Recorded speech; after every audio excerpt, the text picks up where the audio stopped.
It's that time of the week once again. Welcome to the Departure Lounge podcast with your host, Tom Whittle, your ticket to the home of aviation podcasts and the home of the awesome game show Quizless Jet. Sit back, relax, and enjoy the flight.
Thank you to our channel member, Bruce. Yes, hello, a very warm welcome to the Departure Lounge podcast here on the Departure Lounge YouTube channel. And I hope you are well on episode number 102. Tonight, we have changed things up a little bit. Just not the camera. We've changed things up a little bit. So because Wayne's had some difficulties with some tech and stuff, we've decided to move next week's show to today, and then the model show will be done next week. But that doesn't mean that there is no giveaway like we normally do on the model shows. So we've also got a nice little giveaway for everybody this evening as well. More of that to come a little bit later on. So I hope you're well. We'll go through a little bit of housekeeping first before we go into the gist of why we're all here this evening. And then we'll get straight into it. So we are on social media. You can find those in the description below on Facebook, Instagram, and Twitter. So if you want to keep up to date with everything to do with the channel in regards to quite literally, hang on, let's just move this about. There we go. Quite literally anything. If you want to keep up to date, just drop us a follow on there. If you want to be on the show as well, you could drop us a message on the social medias on there as well. I've just seen, I'll read that in a sec. So if you want to drop a message to come onto the show, whether it's the quiz or rate my liveries or whatever it is that you fancy doing, drop us a message and we'll get you on as soon as we can. Also, you can join our Facebook group, which is the Departure Lounge Community Channel. Hang on a second. There we go. Departure Lounge Community Channel, where everybody shares their sort of pictures, past and present, and a nice little friendly community over there. So if you want to do that, find us on Facebook. Otherwise, I think that's pretty much it. We have a merch shop, as you know. There it is. You can find all the goodies from your Quizless Jet t-shirts to Copyright Elite Club shirts and everything else in between in the description below. Excellent stuff. Oh, missed it then. There we go. All right. So I hope everyone is well. Let's say hello to a few people that are in the chat this evening. No sound effects tonight, which is a little bit weird. Otherwise, I probably would play some, especially for a few people that are in the chat this evening, but we'll roll with it. So I'm going to start off with Alicat. Good to see you this evening. Gail Leary, good to see you. Benny, Bruce, as always. Carl Crawford, Benny's personal assistant, Max, is in the chat. Good to see you. Lynn, good to see you. Clive, Carl, Tina, Caitlin, Wayne, Edward James, name that I've not seen before. Hope you're well this evening. Thanks for joining us. Samil, as always, as well. Darren Graham, Darren Smith. I did see Alison's name in there as well. Katie Price, And a big thank you, everybody. Carl saying we need the sound effects. You can't do it on this platform, unfortunately. Otherwise, I would. So they're kind of saved for the. That's why we save. But yeah. Other than that, a very good evening to you all. Right. Okay. So tonight we are doing next week's show tonight. So it is the drop in. So if you're not familiar with the concept, I will be putting a link in the chat very, very shortly. As well as, bear with me. He says it's taking an age to load. Welshie Kev, I saw your name in there as well. Good evening to you, Michelle Johnson. Just while I let this load, very good. All right. So first link I'm putting in. This is just for people that want to become members. I can't put that as the pinned thing, so I will put that in the chat as the evening goes on. But if you want to come onto the show too, just say hello. Talk about anything aviation-wise that you've seen in the news or just anything in general. Or you want to come on and just ask me questions about whatever. Quite literally whatever, within reason, of course. I'm about to put the link in the chat. I don't know who's going to turn up. So this could be very interesting. They've also changed it. Is that right? They have changed it. Very interesting indeed. All right. So there's a link going into the chat very, very shortly, and it will be pinned. He says, why have I just pressed that? Why did I press that? All right. And we've also got a little bit of business to conduct first before we do.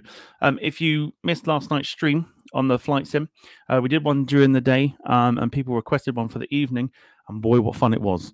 To the point where people were donating for me to continue eating the godforsaken hot beans. So people were donating for me to do this, and safe to say it didn't go down well, because I didn't expect the generosity. So people paid a little bit of mercy, and I am owing 2 beans this evening to those that donated. I think it was Lewis and I think Carl. I think so. There are your 2 Chili Reaper beans. I also armed myself, because it's not a forfeit, with some milk. So I will attend and have some heat first before we go into the milk. So I'm just going to get these out of the way, get them done, and then we'll go into the thing. By the way, the link is going into the chat. Link is now in the chat and will be pinned to the top of the chat. So anybody that wants to come in and come and have a chat with me, do click that link as I take the double trouble beans for the generosity of those that donated last night. So thank you very much. Here they go, both in at the same time. Gone. And they're still hot as anything.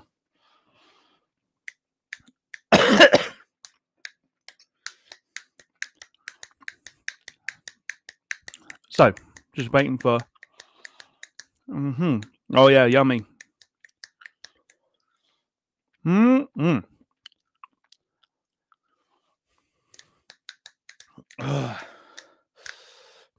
Okay.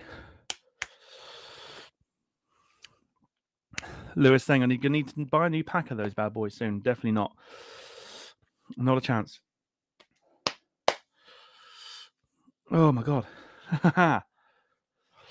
All right, so you can come in and say hello. Bruce says, what were they paying for this? It was $5 a bean. And we got a lot done. So...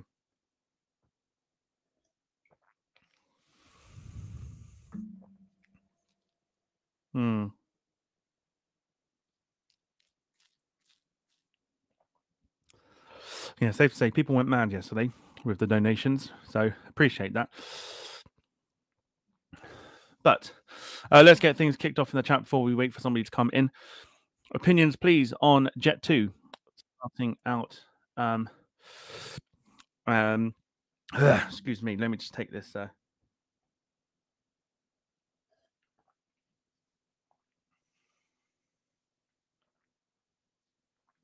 All right. Oh, dearie me. All right, just bear with me 2 seconds.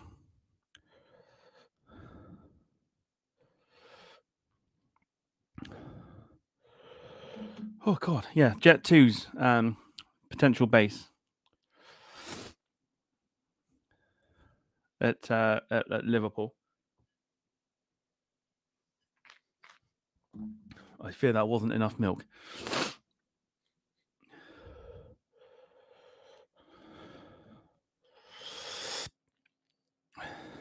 Just bear with.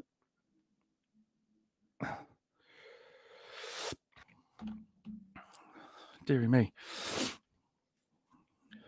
All right, we'll just have a look and see how we do here. All right, got a couple people in the chat waiting. We'll go for the first one. Bruce says, "Do I need more? More what?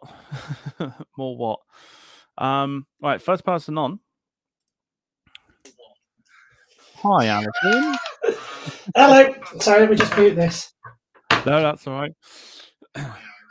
So I'm just brushing my hair. I've just got out of the bath. No, that's all right. How are you? I'm fine. I'm a bit frazzled because I've been for a run this afternoon, so I'm a bit like. So Oh, lovely. This is me Lovely. at my worst.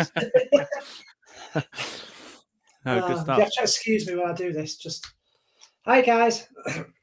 The beauty of live streaming is you never know the state of the people that turn up and things like that. You're out the bath. I've seen a lot worse. Sound like a state. No. I've seen worse. People have come in and done worse things. I'm also doing this while my mouth is on fire. So I was listening as I was just getting changed. I thought, oh god, you sound like you're about to. Yeah, just trying to take my mind off it. How is everyone anyway? Sorry. Oh, God. Yeah, I'm all right. I'm all good. Hopefully, yeah. I mean, lots of people saying hello to you. Hey guys. Sorry. So always good to see you on the show. Have you done any flying recently, or have you had some time off? I've had a bit of time off actually. It's been time off. Yeah, long story. Fair enough. Long story. But yeah, my 350 course has gone to somebody else now.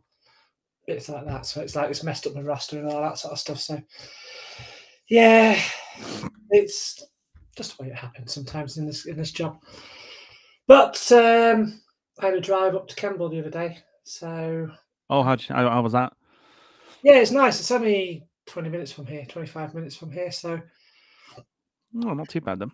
Yeah, so it's not too bad at all. So yeah, it's gonna be my local little airfield. So I was just speaking to a couple of the operators out there about renting an aircraft and had a nice little rummage around the airfield. Yeah, I had a little wander around the 400s that parked up, and I'd look around there. And yeah, it's still a Boeing though, so it's no. Yeah, I think I'd rather see it flying rather than. Well, there was a couple of 330s. I was thinking, I wonder if I could just take it for a spin around the block. But provided they've got the engines in them still. Oh, they still had engines. There was right. two of them knocked. They didn't look like the scrappers or anyone was touching them. I think it just more looked like they were parked. Interesting. I wonder if anyone's got any more info potentially on that one. Yeah, there was a grey tail that was just parked up. So I was yeah. Possibly, yeah, ex-Qatar. I think there is an ex-Qatar one there. Yeah, it could be. But no 340s there. No 340s. They were all down at Bournemouth. Jack asking about the Jet 2 or 757s. I know Titan had one in. Yes, there was a couple of Jet 2s there. Were the 75s? I can't think. I think there were, yeah. Is it being cut yet? I can't remember. To be quite honest. I was too busy looking at little aeroplanes at the time. I'm due a trip up there anyway, so be interesting to see what's there. Next time and got me for coffee, so yeah. Yeah, be interesting to see what's there. Yeah, it's nice. It's a nice little airfield. It's a bit of a bugger to get to, but other than that, it's not too bad. It is for me. It's like nearly a 3.5 hour trip. What? Yeah. In fact, if I Google it, now, let's see what it does. I know it takes me a while, so I'd normally leave a little bit early. So it was Okay, no, tell a lie, about 3 hours. 3 hours. Yeah, Oh, 3 that's hours trip. too bad then. That's just a mere hop across down to where's that be about? Greek islands. Yeah, something like that. Yeah. Mm. Not too Kemble or the Greek islands. I don't know the weather today. You wouldn't be far off it. I'd see. No, I'd stick with the UK for It's weather-wise. been nice. Yeah, it's been nice. That mess. But no. So are you good? You all well? All well. Yeah, I've Yes. been apart from suffering a little bit with the cough, as you just heard.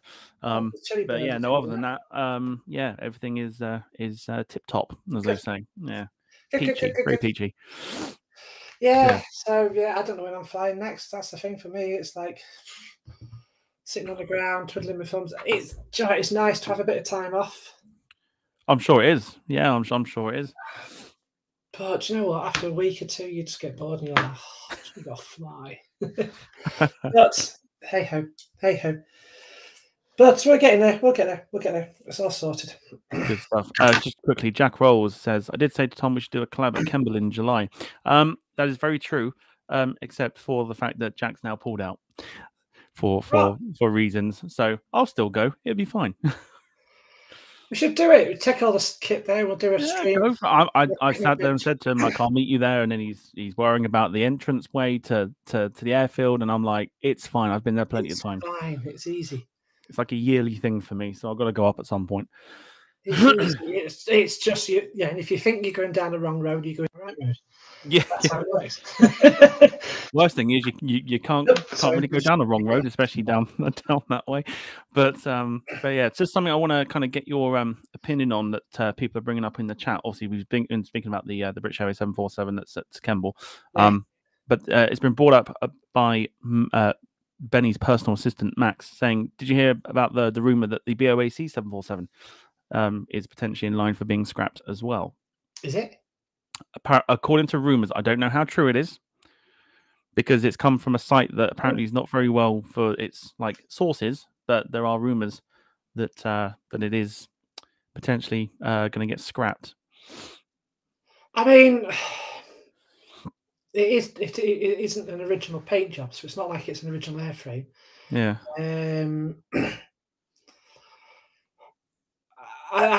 Do you know what? If they needed to scrap it, because it's hard economics at the end of the day, they'll scrap it if it's cheaper. They won't keep hold of them unless it's worth the money to do it. That's when you start having to maybe look at the places that have got like the Negus one and stuff and say, right, can we try and encourage them to paint one half Boac, one half Negus, and just try and keep delivery alive somewhere. But yeah, I mean, if they want to do it, they'll do it. There's nothing we can do about it. We can petition them and put pressure on them and say, "Oh, keep it." But at the end of the day, it's interesting because when it comes to the British Airways 747s, when I did the pre-recorded show for the Cornwall Aviation Heritage Centre, they were telling me off camera that they were originally supposed to get the Landor 747. The Landor one, was it? They had put plans in place to kind of build a familiar site like Kemble, and then have the Landor 747 flown down to Newquay. But obviously that never happened and never materialised. And obviously now the museum's no longer there. So yeah, it's a little bit of a shame, really. But yeah, I mean, the problem is a lot of the aviation museums are charities for a start. They run on an absolute shoestring, and unless people go to visit them regularly, and not just like the enthusiasts like that watch this, but just regular people, and just get them into it and just get them in to see it, they'll just wither, and that's the problem. We need to get people into it. It's in a way, aviation's become a victim of its own success and its own normalization. That 20 years ago, flying was still quite a novelty. Especially 30 years ago, definitely 40 years ago, it was very much a novelty.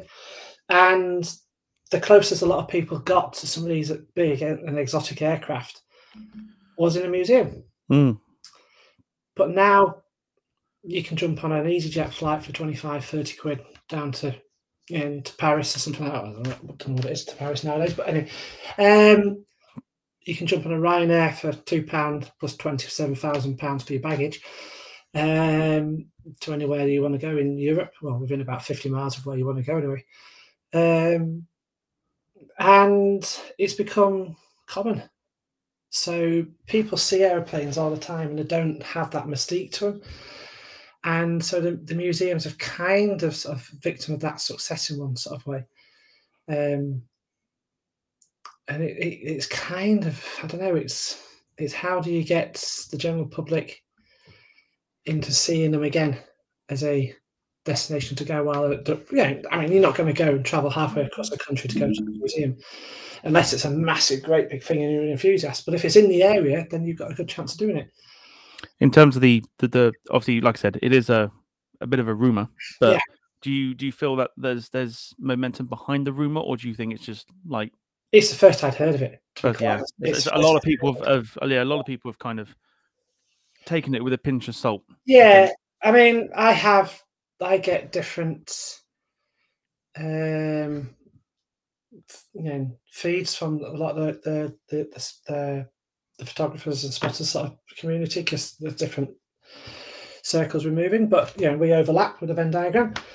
And so you guys will hear stuff that I don't hear, and obviously with me being inside the industry, I'll hear stuff that you don't hear, and hopefully between us we get a nice good picture of everything that's going on. But I hope they don't get rid of it. I hope they don't scrap it.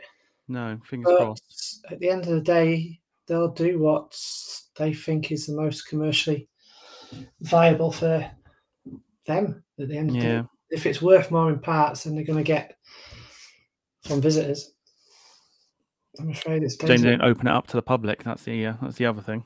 That's it. That's the key, is getting these places opened up, repurposing them. Don't just leave it as a static aircraft with nothing in it, and take the seat. Heathrow with Concorde. Yeah, oh God, I mean, I see that every time I'm taxing out onto the right. Yeah. And it's like, it's criminal. It's sitting there. It's the only Concorde that I know is outside rotting. Sorry, no, there's the one at the Intrepid is outside, getting damp and rotting. Everywhere else, I believe they're all undercover now. I think, if I remember rightly. I think so. Yeah, I think most of them are undercover. Manchester's undercover. There's one at Scotland that's undercover. Barbados, Bristol is undercover. Barbados undercover. What about Duxford? Is it undercover? I can't remember. Undercover? I can't remember if it is or not. I don't know. Goverton's undercover. Yeah. Brooklyn's outside, they're saying. Yeah. So, but Heathrow being its home base, it's one of its two home bases. Charles de Gaulle and Heathrow, and the Heathrow one's just sat abandoned, going green. You look when you taxi out, you look at the top of the wings. It's green with moss. Crazy, isn't it? It's crazy. Criminal. Then people wonder why the heritage and things like that. It's Yeah, it's a weird one. Right, I'll pause there. I mean, we'll bring you back at some point if you want to come back. You know, I've got to dry my hair for a bit. That's all right. That's all right. I'll take you off screen, but we'll bring you back shortly, or if you want to pop back in and stuff. Always lovely to hear from you. Yeah, give me 5 minutes. I want to dry my hair. Yeah, go for it. Yeah, literally, I've just got out of the bath. So. Yeah, that's right. I'll bring you back. See you in a bit, guys. Bye. In a bit. All right, we got somebody else in the chat as well. Do keep clicking the link as well to drop in, whether it's again to say hi or whether it's to ask me questions or talk about aviation topics in particular. Right, very briefly, we're going to bring in another one who's in the chat. Say hello to Samuel Taylor Aykroyd. Sam, welcome to the show. How are you? Hi, Tom. I'm very well, thank you. How are you? Yeah, very well, thank you. What brings you here? Just thought I'd pop in and say hi. It's been a while since I've been on the show. July 3rd last year was the last time I was on for episode 68, I believe. Yeah, it was episode 68. And fun fact for you, 2 days from now will actually be the 2-year anniversary of my first ever time coming on the podcast. Episode 9 was my first time. Yeah, it's hard to believe. It's been a couple of couple of years since I've been doing this, so should be interesting. Obviously, you've been quite busy as well. I've seen you've been taking flights on your favorite aircraft and stuff. Just tell us a little bit about that. Yeah, so back in March, I went on board 2 Lufthansa Boeing 747-400s. Did that trip so I could obviously fly on board the 747-400 was the main thing I wanted to do before they retired. I read online that they were supposed to be retired by 2025, but the pilots of the 747s that were piloting the aircraft on the flights I was on seems to think that because of delays in deliveries for the 777X, they might keep the 747-400s for a little bit longer. But just to be on the safe side, I wanted to get on at least one before they're all gone. And while they were operating the New York JFK route, I thought I'll kill 2 birds with 1 stone here and do 2 big things on my bucket list. One, go on the 747-400 and have a wee holiday / vacation in New York City. Very, very nice. And how was the actual journey for you in terms of being on the 747? Obviously, living out a dream that you've been wanting to do for a while. Yeah, it was very good. The journey back was a little bit eventful just because of some disruptive passengers, but eventually all that settled down. But the flight out was really good. The crew were very friendly, and they were very enthusiastic when I told them that I took this specific trip to fly on board the 747-400. Very nice. And of course, you are also a bit of a YouTuber as well in terms of filming stuff. How's that all going? Have you been doing any sort of plane spotting recently? Any videos released? And if so, where from? I've been doing a bit less filming over the last couple of weeks. Grammar was a little bit off there. I've been doing less plane spotting over the last couple of weeks just because I've been doing some other stuff outside of YouTube. But I do have a few videos lined up. Recently, I released a plane spotting video from the TWA Hotel at New York JFK Airport, which very glad to have been able to tick that off my bucket list. Obviously, I've done some plane spotting at Heathrow Airport. As you may know, recently I met Jer, who was once part of, twice he was part of the show. Was supposed to meet him when I went to Dublin back on February 9th. But then he fell ill, so that didn't happen. But Dublin Airport is another airport that I've done some plane spotting at. Like I said, that was on February 9th. Went to Amsterdam Schiphol Airport for my 18th birthday. My older brother took me, had a bit of a holiday in Amsterdam, which I think a lot of people have been wanting to go to Amsterdam. A lot of people around my age want to go, and I'm glad that I was able to do that. Not just a plane spot at Schiphol Airport, but to have a wee look around the local sites. Very nice. Very nice. Any future plans that are coming up? Me and my dad are hoping to take a trip out to Luxembourg to do a bit of plane spotting there, but we also have a friend who lives out there who we're hoping to pay a visit to. Sorry. Very, very nice. Anything in particular that you're looking? Obviously, Cargo Lux are there. It's another one of your favorite airlines, I think, as well. So, yeah. Obviously, I assume that's probably the reason why. There's that, but also, like I said already, me and my dad are wanting to go and visit a friend out there. Lovely stuff. Lovely stuff. We got a few people waiting, so I'll take you out for now. But good to see you, and thanks for popping on. Okay, thank you for having me on. No worries at all. All right, he has tech issues, which means he's on a different device tonight. It's only Wayne. Hi, Wayne. Hello, guys. How's everyone? Oh dear. Yeah, very well. Yeah, very well. I don't know if this is going to work tonight or not with this dodgy internet, but we'll see. Hang on. I've got to turn this back down and back around. You're echoing badly. Yes, so I will explain. The reason we're not doing a model show this evening is because Wayne's got internet issues. So we're trying a different version at the moment to yeah, to try and sort of, I'll say trying a different version. Wayne's on. That's all that matters. But we're saving the model show for next week anyway. But yeah, I've got to put the internet modem so you can me like reduce speeds. And he said it might be a dodgy connection I'll get. So I thought for a 2-hour show, it's probably not the best thing. no. But I should have all resolved by Tuesday with a brand new bit of IT kit to try out next week. So hopefully I'll be on a better camera as well. No worries at all. How's your weekend been? Great. Busy one Saturday and a nice chilled one British touring cars today. So it's been nice and a bit of sunshine. So I can't complain. Full of aviation, of course.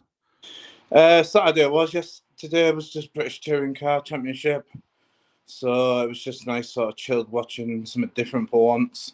Yeah, and then Ingram nicking a cheeky win at the end on race 3, and sort of topped the day off, so it's been nice. No, good stuff. Good stuff. Obviously, we had the stream last night as well, which I think went down quite well.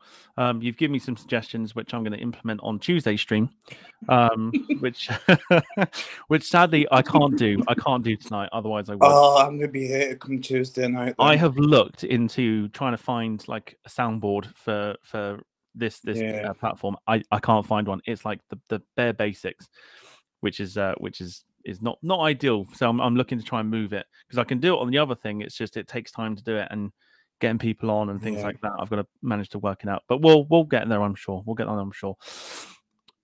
But yeah, I'm looking forward to next week. I didn't want to try come on with a dodgy connection tonight because I did come across like Dark Vader. So, but 2 hours short, it's not going to be great.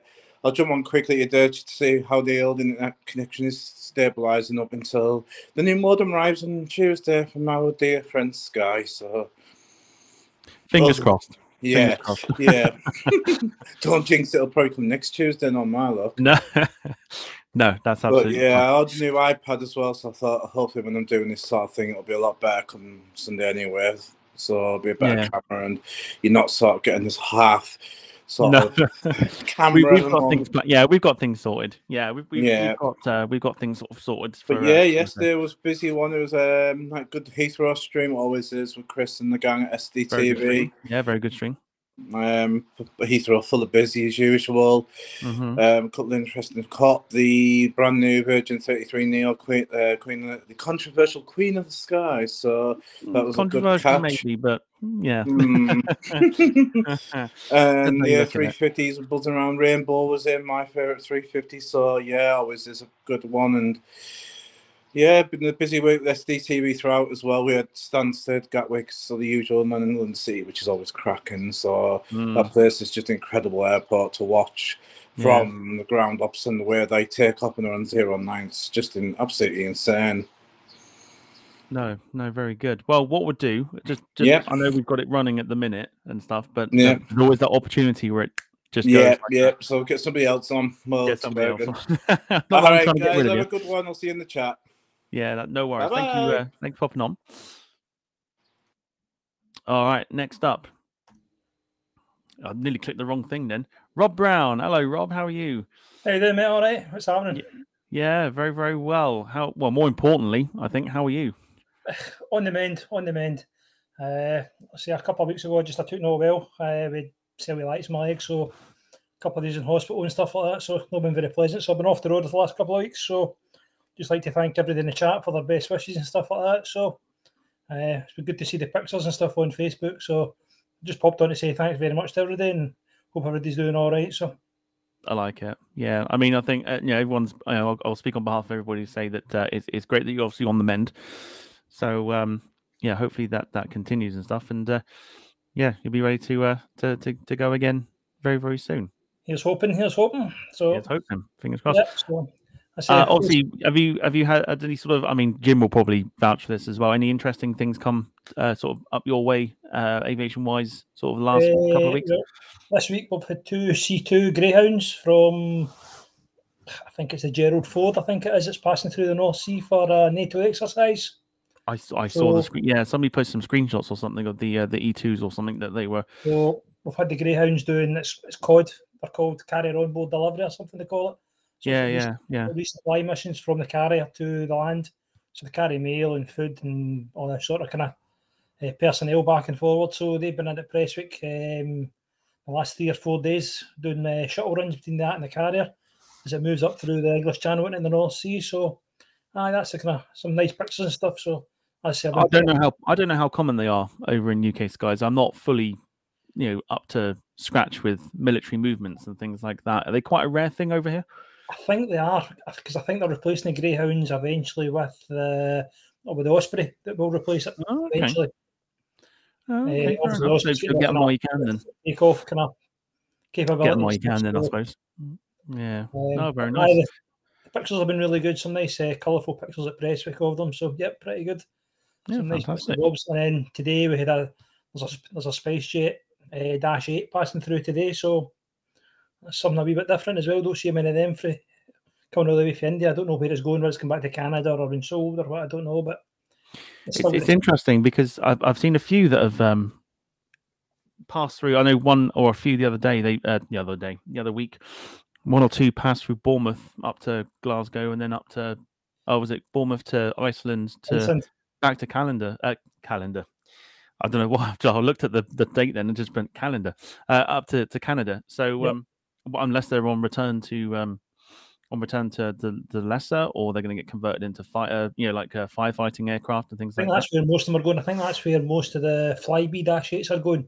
Yes, back to Canada's firefighting aircraft. So it's been a pretty good week. Even had a C5 during the week as well, so that was another good one to get. So good stuff. Good to see those guys. So, but again, just a big thanks to everybody in the chat for the best wishes. So that's really what I really popped on for the night. So. No worries at all. Yeah, just continue to look after yourself, obviously, and we better be fighting fit as soon as you know. That's it. So, all the best, guys. Thanks again. No worries at all. Thanks for popping in. Right, just Tom. Thanks, pal. No worries. All right, we'll bring her back. She's not paying attention. Let's see if we can catch her out. Oh, we didn't. We can catch her out. Oh dear! I was listening. Listening. Yeah, I know. I was just making sure that you were. I was just typing in the chat. So. Yeah, I see the comment there. Obviously, the Dash 8s and stuff. Obviously, going over to Canada. I nearly said it again. I don't know why I've got calendar in my head. What calendar? Calendars. I don't know. I have no idea. TV have for their regional TV news programs. Canada. Say it with me, everybody. Canada. Yeah, I don't know why. Obviously, like the Dash 8s and stuff are obviously very. I don't know. They must be quite reliable for firefighting services. A lot of the Flybe aircraft, as Rob mentioned just then. I'm surprised actually with that, because the Dash 8 wasn't really built for bush flying in mind, like the Dash 7 was. The Dash 7 was much more rugged, and 4-engine, 4 props sort of things, a lot more for that sort of thing. But the Smash 8, I'm surprised. I am really surprised. It doesn't have the strongest gear legs in the world. It's got quite good climb and descent performance, but yeah, I'm surprised actually with that. Carl asking, didn't Iceland Air get a Dash 8? They are due to get one. Yes, I think, and it's the. Without going into too much history detail, I only know that they've had. They're getting the Flybe plane that was, as we call it, the albino Flybe plane with just the titles on the tail. Golf Echo X-ray Tango Alpha, I think was the registration of that one. So that's the one that's due to go to Iceland Air. Yeah. Rob Brown. I was just laughing at that. Yeah. Still being worked on. Yeah. I know. Do you know what? Trying to get anything out of the PR department at Virgin is like trying to get blood out of a stone. It's a nightmare. I am working on it, but I haven't forgotten. No. Next time I see Anna or one of the SM team, I'll be like, "Come on, where's my poster?" I'm not the one pushing for it, so no, but it's people want to see it. Advertising. I mean, you'd think they'd be like, "Right, let's get this." But yeah. The people want to see it. See, I have my little bit in the background. I have my little bit. I've just gone for Flybe today. I have my little Barbie. Ah, very good. Max has got one of those, I think. Say again? Max has got one of those, I think. You can get the cabin crew ones as well. I think they did the engineer ones for a while as well. I'm not sure. Speaking of Max, he is saying, I heard Indigo are getting a Boeing 777-300 from Turkish, apparently on the books. They are not just getting one, they're getting two. Yeah. One is already fully painted in Indigo livery, Yeah. which I think looks quite nice. Do I still have the picture of it? That's the next question. Otherwise, I will search for it and show it on the screen. And I think they've recently announced that they're sending another one because of the demand is quite high apparently, Yeah. and 1777 won't do. The other thing to look out for my lot is their next 350. Oh yes, tell us all about it. Bob, I think it is its reg. Soul Rider, Soul Rebel, or something like that. GV Bob. I think it's just doing its acceptance tests this week. So should be on the books and delivered probably sometime this week, maybe next. So keep an eye out for that one arriving into Heathrow. Yeah, very nice. Yeah, that's a leisure one. Name for it? What's the actual name for it? Because I know you have like a little Virgin have like a name when they've got the registration. Soul Rebel, I think it is. Let me just check. I think it's Soul Rebel. Is it named after somebody in particular? Because I'm not clued up on that. Bob Marley. Bob. Oh, of course. Yeah. It's been a long weekend. I didn't even think about that. Yeah, Bob Marley, of course. I think it is. Let me just check it. I think it's GV Bob this one. Let me just check. Hold the line, caller. Hold the line. Talk amongst yourselves, everyone. Why does this never work very fast when I'm trying to get on the iPad? Come on. See, if I was prepared for this, I would have had it all open and ready. Oh, right. I've got the picture back of the Indigo 777, so we'll go for that now, just to follow up on what Max was saying. That is not a concept; that is the real thing. That is the Indigo 777, the one that's fully painted and is used on flights from Mumbai to Istanbul. I think it's quite really smart. Nice. Yeah. I really like it. That's a pretty aeroplane for a Boeing. It will keep the Turkish reg. Obviously, Turkish have been very good over the years with leasing out aircraft to airlines that need them. In particular, for those that remember, of course, Gulf Air used to own or lease 777s from Turkish. And was it Turkish or was it Jet Airways? They must be putting an Indian reg over the top of it, though. Not this one. No, not this one. Apparently, this one will keep its Turkish reg. Because I'm wondering how the Indian pilots are going to be licensed to fly it then on a Turkish registration. Because that's always the ring. I don't know. Yeah, if it's not on your, you can drag it onto your AOC, but it's got to have it's got to be registered in the country that your license is basically valid from. So otherwise, yeah, they might have to be putting a load of. They might be getting a dispensation, a dispensation on the licenses from Turkey for a bunch of Indian pilots to fly it. Maybe I don't know. I don't know. They'll have something in mind. Darren Smith saying it's a wet lease agreement, which it's a wet lease. So Turkish pilot. Which I imagine so it was Jet Airways that were doing the lease to Gulf Air, not Turkish. That's my fault on that one. But this is what, for those that hadn't seen it, because it was quite a rare thing. This was on the morning flight at Heathrow. This is what it looked like. Yeah, the Indigo paint job's much nicer. Yeah. Much nicer. Obviously, that's the older Gulf Air livery, but still, I mean, I quite like it. I quite like this one. At certain angles, it looks a lot better. Maybe it just looks. Those engines don't work with it. No. Would you stick to all blue? Yeah, the all blue or just white. Because then they'd have blended more. If you'd have gone white with maybe the Gulf Air logo on the side of them, they would have looked nicer. Personally, yeah. I mean, I've got a picture of it somewhere. I'm not going to search for it, but I do have some pictures of that. That particular, not that particular aircraft, but of because they used to have a couple of them, and that one even there's got the Indian registration there still as well. So Yeah. definitely another sort of a wet lease type of must be wet agreement. lease. But someone's was it Lynn? Was it Lynn asking for it? No, Michelle asking what a wet lease is. Yes. Right, you've got different ways of leasing an aircraft. You've got 3 basic ways of doing it: a wet and a dry, and what's called a damp lease. A wet lease is you get the aircraft and you get a crew, and it's done. That's it. It's basically ready to go. You basically get an airline will subcontract work to another airline. They'll go and do it. They'll go and fly it. That's a wet lease generally.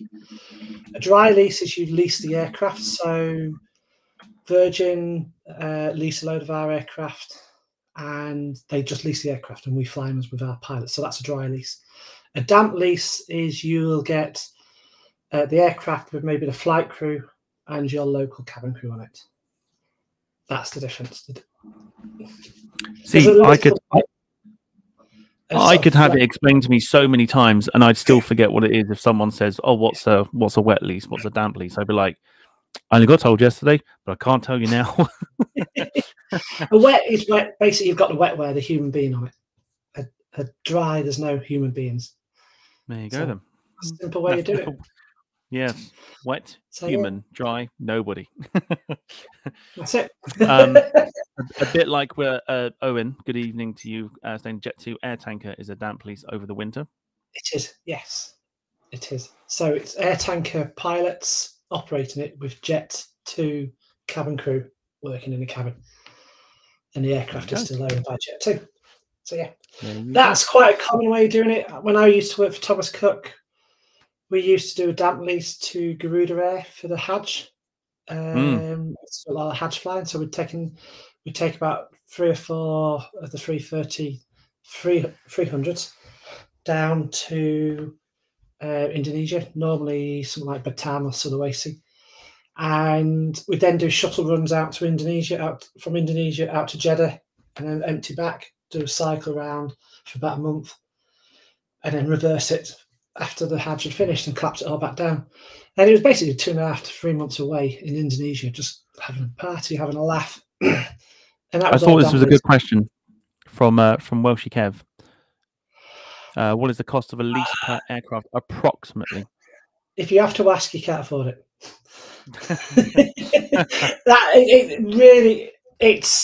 It is literally how long's a piece of string. It depends on so much. Depends on the airframe, the current cost of those airframes in the lease market, in the resale market. It depends on the availability. There's no way of saying, oh, it costs X amount.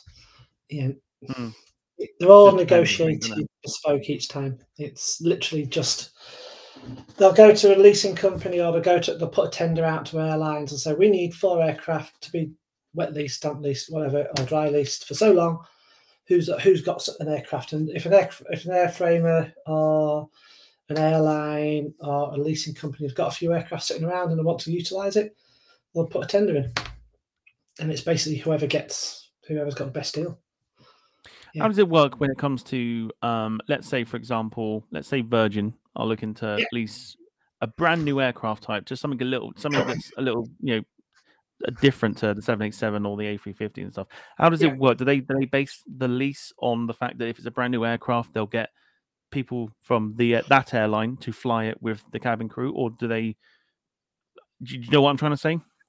No, I think, for example, like Jet 2 sort of thing, like a Jet 2 type thing. If they don't own, obviously, like 330s and stuff, obviously they're doing it with. Yeah. So Jet 2 with the 330s and that sort of stuff. Yeah, that's what in that case they'd go.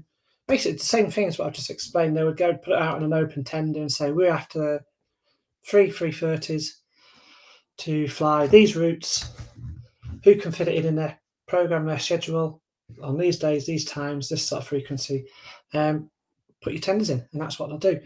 If you're leasing from a manufacturer, because you can lease from Airbus or you can lease from Boeing. Little known fact, I believe Airbus is still the biggest owner of Boeing aircraft on the planet. Mental, isn't it? It's bonkers. Because they basically buy a lot of the old Boeing stock. as sweeteners for deals to buy Airbus aircraft. Trading in sort of thing. So they then lease them out. But if you're leasing from an airframer or a leasing company, it's really bespoke deals that they'll negotiate, and they'll basically go depending on how long they want it for, how much configuration it's going to take, how green an aircraft you want. For the likes of BA, say, or Virgin, or who else leases a lot of aircraft? Lingus. Because they'd be configured in our liveries, in our cabin, all set up so it would look just like, even the leased aircraft at Virgin look like the aircraft that Virgin own as well. Oh, okay. So they'll spec it straight from the manufacturer, ready for that. And obviously that costs a little bit more to have it that way than it does just getting a off-the-shelf aircraft that's been lying around. The 330-200s that we had at Virgin for a while, the old Air Berlin ones, they were taken in as a lease, and so they were very much in the older config. That's why they looked a lot different to the older, the existing legacy fleet. Obviously, we painted them up and that sort of stuff. Chucking them through a paint shop is pretty quick. It's the cabin fit. The cabin change is a huge extra. Yeah. Oh yes, not very easy to get done very, very quickly. Obviously, no, it's a major thing. So I just seem to know. Paul's asking if I've done the San Francisco Bay approach. Yes, many a time. It's a really nice one, actually. Depending on which direction you're coming in from.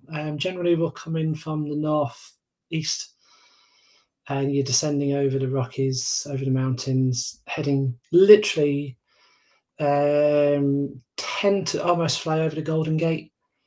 Not quite over the Golden Gate itself. We tend to go more over, for anyone that knows the San Francisco Bay Area, you'll go over the sort of Muir Woods and out over on the ocean, and then run around underneath, basically over the top of Copernica, which is the Apple headquarters, and then head north and land on a parallel there, on one of the runways there. It's a really nice approach. It's one of the tricky ones. They can hold you high, they can hold you fast. So you've got to be ready. You've got to be on top of the aircraft to get down in time. Otherwise, it's all about managing your energy. So it's I feel like at the moment, well, we're going to change it up a little bit and do like a little bit of like a Q&A with you. So rather than people can still put it in the chat. I'll throw it out there and say, if anyone wants to join myself and Alison and just ask Alison some questions, that link will still work. So just come on and say hi to Alison. I know people are doing it in the chat and stuff, but sometimes definitely. a little bit more. Also, questions. I'm all for doing that. It helps people out. It helps people. Absolutely. Yeah, absolutely. Yeah. Katie Price, a lot of people have been saying this. I've seen this fly through so many times through the chat there. Love the information from Alison, learning a lot. Thank you. Do you know what? This is why I do a lot of stuff on social media. I've come off TikTok for the time being, for a long, probably permanently now. Just because no good for anybody. No good for anybody. Yeah, just the hate on TikTok is just getting absolutely horrible, and especially for people like me, it's really targeting us. So it's a pain. But I do this. I'm thinking of coming more on YouTube as well soon, and doing a lot more on that. So just trying to slowly get myself a little setup of what to do, what kit to use, software to use, and that sort of stuff. But pilot and YouTuber.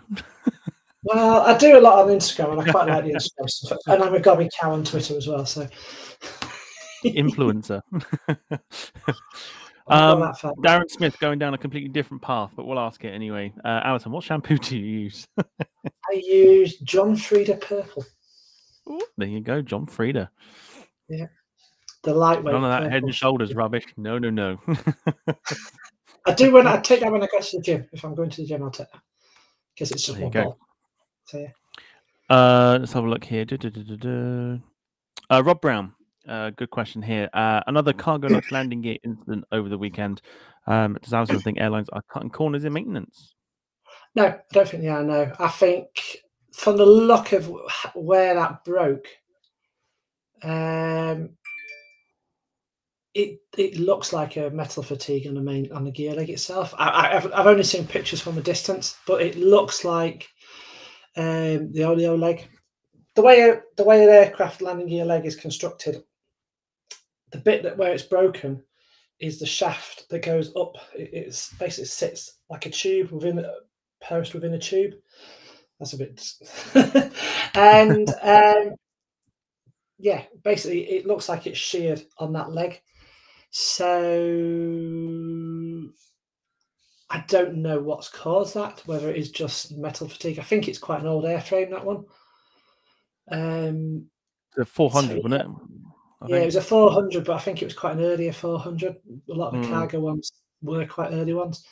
It were a rough landing, I must admit. I mean, I saw the footage of it. It didn't look that bad. I've seen worse. I've done worse.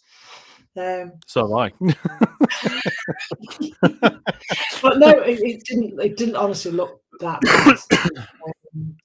And if you look back at the footage and if you slow it down, it looks like there was a lot of smoke and a lot of shear, a lot of drama the instant that main leg touched down. It was a centre bogey, weren't it? It was a centre bogey that failed. I think so. Yeah. So I'm wondering, I'm trying to think how the centre gear on the 7.4 works. Does it twist? It doesn't twist, does it? But it does fold. If I remember rightly, it does have a folding mechanism on it. I'm not folding. I can't think off the top of my head. Yeah, I think it shortens and folds, but it could have been a fade of the shortening mechanism. It could have been a fade of the folding mechanism. But it does look like all the drama happened on the instant of landing, not a second or so later, which you'd expect if it was going to be a heavy landing followed by a failure.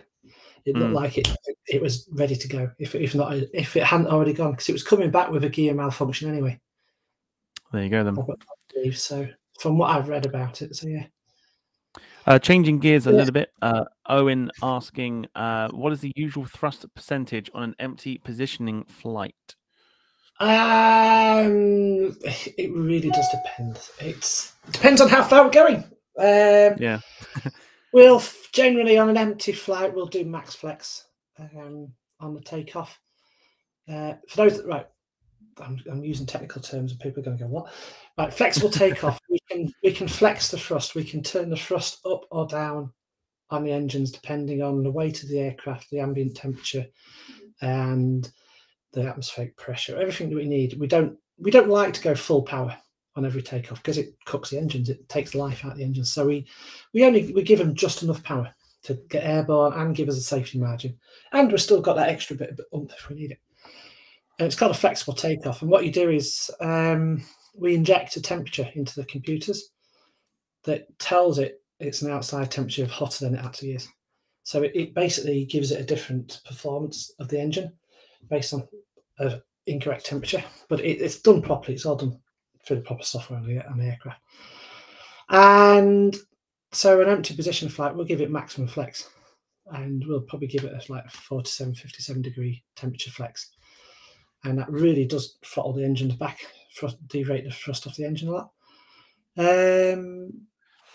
That saves fuel. It saves the life on the hot section of the engine, so you don't cook the turbines. And that's the bit that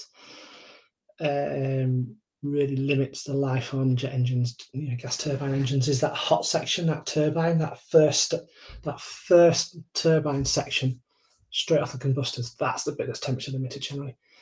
You cook that, engine's toast. So we try not to do that. And at the end of the day, the more we can protect our engines on every takeoff, the better, because it saves the aircraft, it saves the aircraft and the engine life, it saves the airline money and fuel costs and things like that. But more importantly, my backside's strapped to that engine. indirectly. Mm. And if I'm not stressing that engine any more than I have to on every takeoff, it's going to last longer and it's got less chance of it breaking.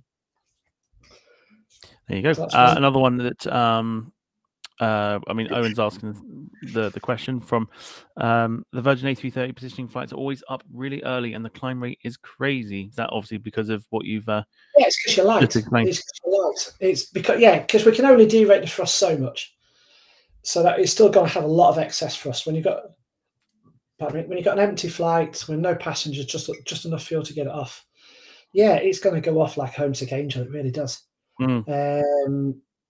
We used to do it at Thomas Cook, quite a regular position of flight from Manchester down to Gatwick, and it was an ex-maintenance flight, and it was on the old 200s, 330-200s that we had with the low deck lavatories, and they had, I won't say a defect on the engines, it was a known limitation on the engines, those earlier Trents, where every so many cycles we used to have so many takeoffs.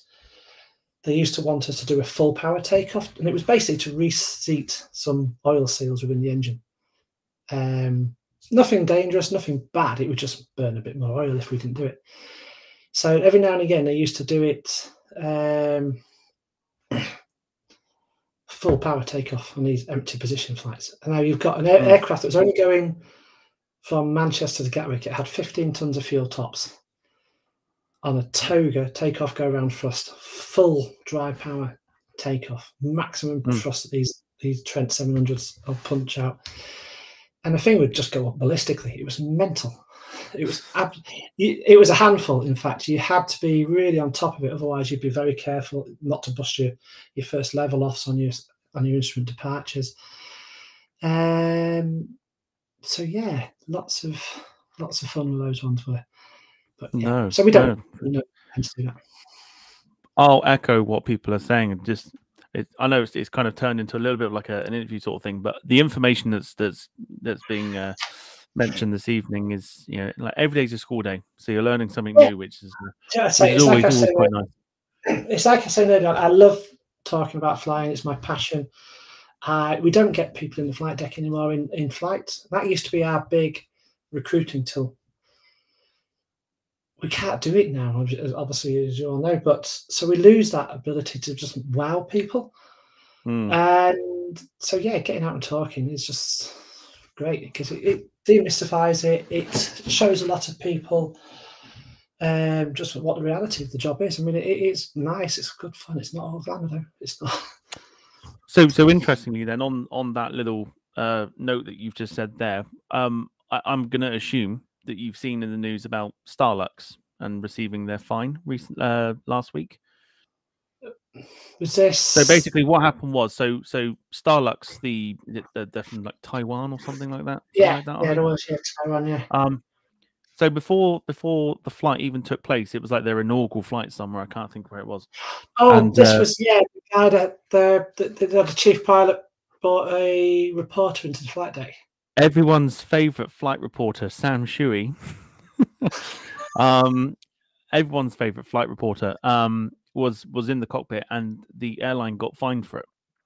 Yeah, even though the aircraft was on the ground. So I want to know, sort of from your point of view, do you think that was obviously as a pilot yourself, do you think that's a fair decision for them, or? Yes, I would say yes, and I'll say no. I'll say no because the aircraft was on the ground, the engines were shut down, it wasn't moving, it was basically on a gate. I'll say yes, it was fair as well, to caveat that, though, that depends on what the Taiwanese law is and rules on it is. I don't know what their rules are.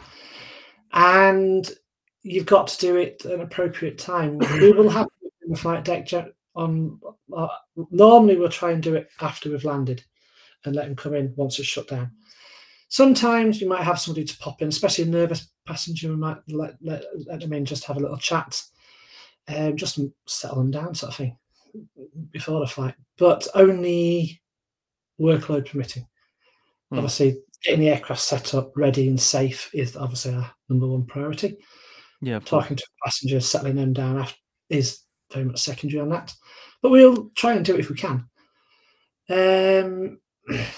But I don't know what the Taiwanese rule and law is on their air navigation, their equivalent of the air navigation order. If it's not in that, if it's not prohibited, then I think it's a bit harsh. Hmm. Yeah. I And can especially understand why.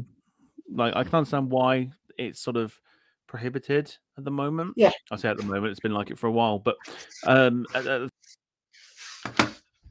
same time, you know, educational, especially when you're not in the, let's call it like the safety zone of setting the aircraft up for a safe flight and stuff. If it's Yeah. like in the air cruising and stuff, I suppose it's a little bit different. You could, like I say, for a nervous flyer, it's a little bit Yeah. like, you know, you're absolutely fine, etc. But you know, it's that disconnection from airline and passenger sort of thing to have that fascination. You know, like people getting fascinated with, you know, with the information that you're saying and stuff like that. Like if you get a visit in the cockpit and you're telling them this as well, and they're asking you questions and stuff like that, you can't beat that, and you do, you know, you do value that sort of moment, and they've obviously, definitely. you know, It's our shop Yeah. window for the industry.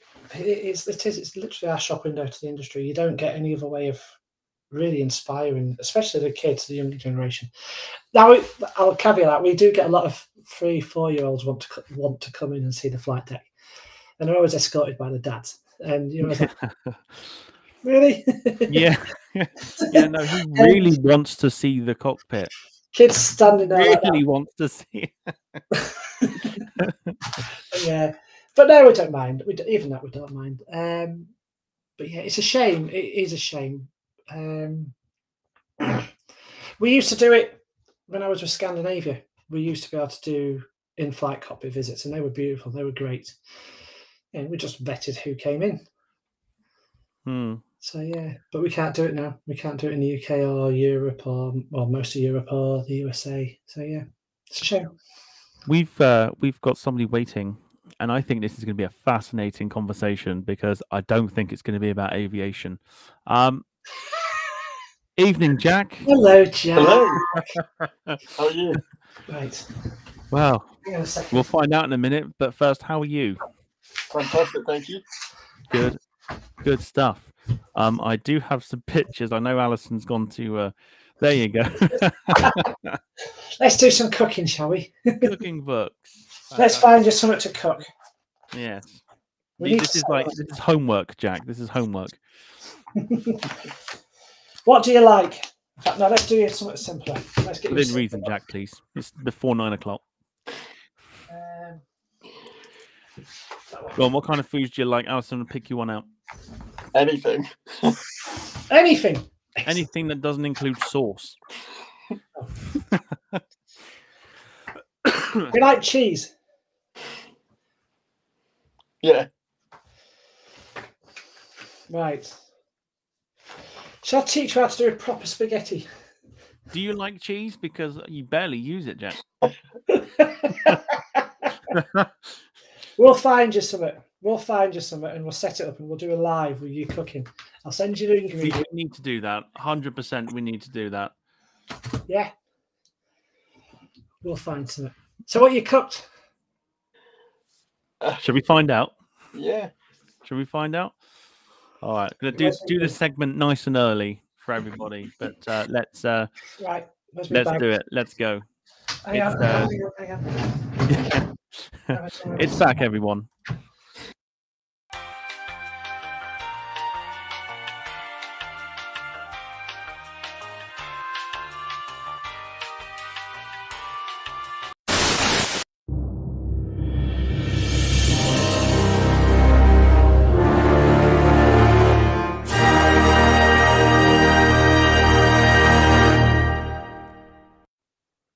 I love it. I like the It's kitchen. wonderful stuff. Should we find out what Jack's been cooking this week?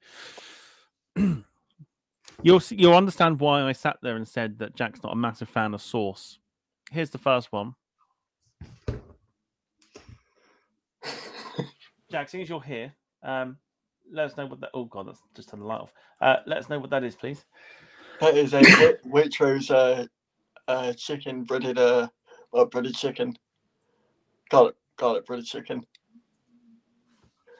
and they exploded a potato. Is it Alison, thoughts? Is it past 9 o'clock? No. I can change the rating of the show. It's not an issue. Lots of people already beating you to it in the chat with WTF. Yeah, I mean, It's shit.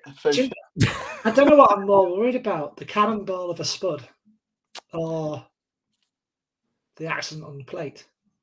I think I'd much rather just have a plate full of them. Yeah, I think it's probably safer. Rob Brown says, Rob Brown going for a Savage Sunday, 1 out of 10. Yeah, I mean, what have you filled that jacket spud with? Concrete? Cheese. I mean, I've never seen cheese look that hard. That's just. Hang on, let me stick Jack at the top here. Jack needs, no one needs to see my face. Let's just see Jack and his reactions. Let's have a look. Jim says nobody can. I'll read it out. Nobody gives a fucking here about 9 o'clock watershed anyway. Wayne saying looks like someone took a shit on your plate next to a potato. and then baked it. And then baked it in panko breadcrumbs. Tina York saying needs something moist. That's the food, Jack. Jack, that's the food she's on about. A glass of Alka-Seltzer. Yeah. Absinthe just to take the taste away. Yeah. Dream 350 saying put the potato back in the ground, it's safer. Well, it ain't going to grow, I'll tell you that for a fact. Kids frisbee. I think you got more risk of the spud being used as a lethal weapon. I mean, Benny's asking, what's on the left? I missed it. Yeah. What is that on the left, Jack? That's Sorry, what's it supposed to be? Kiev. Garlic bread Kiev. A garlic bread Kiev. Garlic Kiev. Oh, garlic Kiev. I said garlic bread Kiev. I was like, what? Lewis Chapman says kids summer starter pack, frisbee, and a baseball set.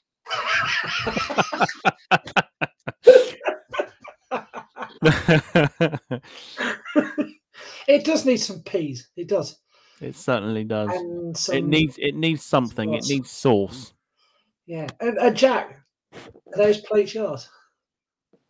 Yeah. All right. We showed this off before. As we go into the next one.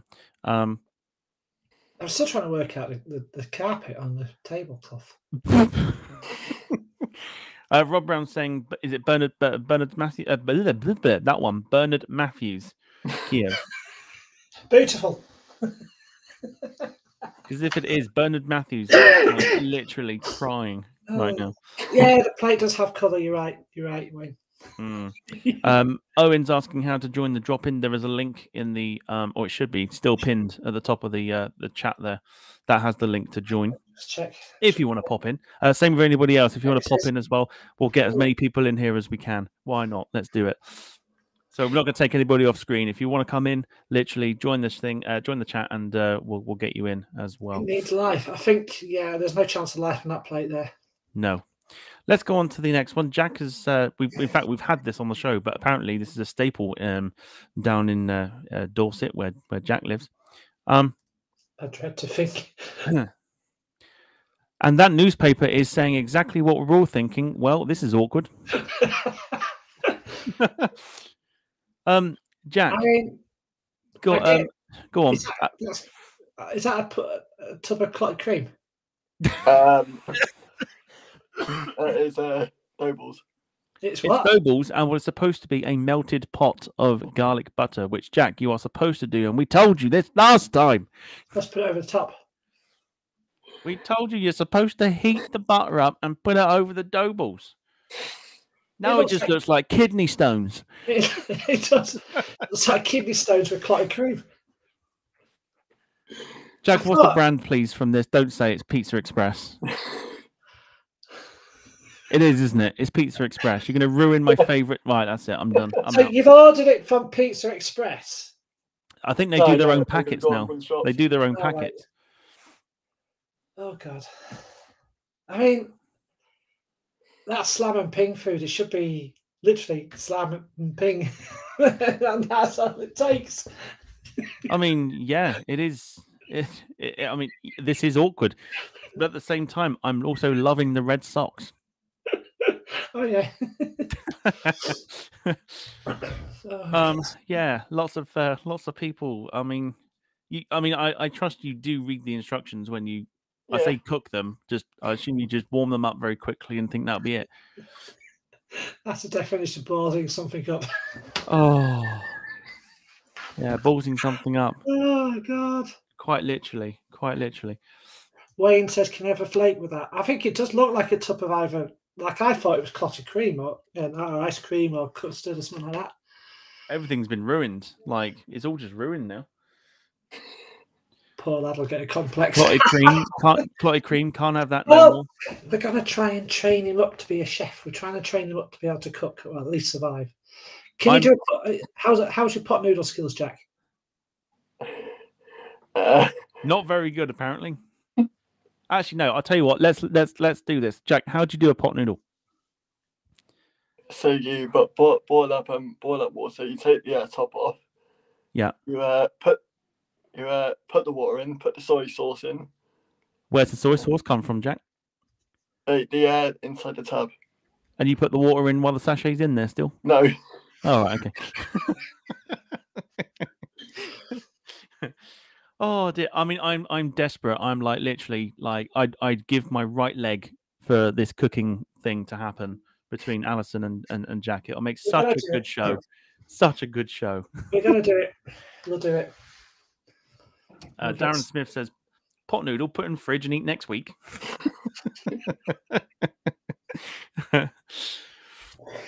Oh dear. Jim Gemmell saying it looks like lemon curd in a bowl. It does actually, yeah. Ian Meadows saying this guy should never be allowed near a kitchen. I think most kitchens scream in pain. Yes. Oh dear. Pardon me? Deary me. Lewis from London Plain Spotting is asking, did you at least cook the dough balls? Yes.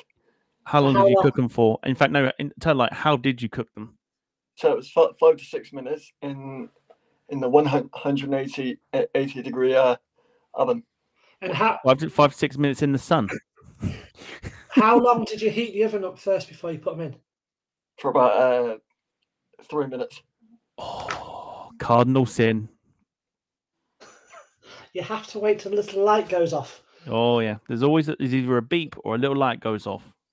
If in doubt, give it 10 minutes Yeah. and then put it in. That's without the food in there, Jack, by the way. That's without the food in there. It has to go in at 180 degrees. Not go in at 20 degrees and warm up over 5 minutes, because by the time the oven's got to full temperature, you've already eaten them. Ian Meadows saying, if I was him, I would have Deliveroo on speed dial. Or NHS 111. Yeah, all that. Owen's here, but we can't see him. He may be having issues. I'll leave him in the room for the minute. Just wait, I'll keep an eye on that. Yeah, it's just Jack, honestly. But I think the as we call the creme de la creme of the whole thing is what Jack was doing before coming onto the show this evening. And no, it's not anything nasty. Get your mind out the gutters. He was preparing a masterpiece, and he was telling me all about it on Facebook. And then I saw the masterpiece. Oh God! Where's the sauce? Where's the protein? Where's the protein? Where's the cheese? Where's everything else but Where's the pasta? everything else? I mean, can I guess the ingredients on this, Jack? Spaghetti. And that's it. Was it the will to live? Because it clearly ain't there. There was obviously some water involved because it looked quite soft. Okay, so I'm curious here, Jack. Obviously you put spaghetti in water, which is always ideal. Do you boil the water first? Yes. Okay. Oh, yes. I think the fact you put water in, we're off to a good start. Oh, Did you God. season it at all? Yes. What? Okay, so what did you season it with? Salt and pepper. Oh, he's a good lad. What, your water? No, I did it after. Okay, after's fine. After's fine. Yeah. That's Okay. right. So then, what did you do? Did you get exhausted and forget everything else, or? No, I just put oil in it and then mix it up. I look at your plates and I sit there and go, I could not survive on your diet. Do you know what, Jack?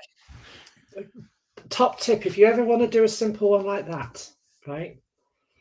Get yourself some, some pepperoni sausages. Yeah. Chop them into chunks. Get a load of those, chuck a load of them into it, and then some red or some green pesto. Stir a bit of that in, and then it's just a very quick, easy meal with just 3 ingredients. Mm. There you go. We'll bring Owen. Owen's here now. Here he is. Just the other side of this spectacular plate. Good to see you, Owen. It's been a while. How are you? I'm all right. How's everyone tonight? Yes, very well. Very well. Well, was until this turned up. Yeah. I don't think Gordon Ramsay would approve. No, no, definitely not. It's why I like doing this segment. It's funny. Next week, I'm just going to open it up to everybody again and get everybody to do theirs. I think Gordon Ramsay would have his 2 bits of bread out. Oh, he'd be banging his head against the kitchen desk and everything else, kitchen counter and all sorts. Like lots of people saying that Italy is crying right now. I think Italy's just gone up in vapour. Yeah.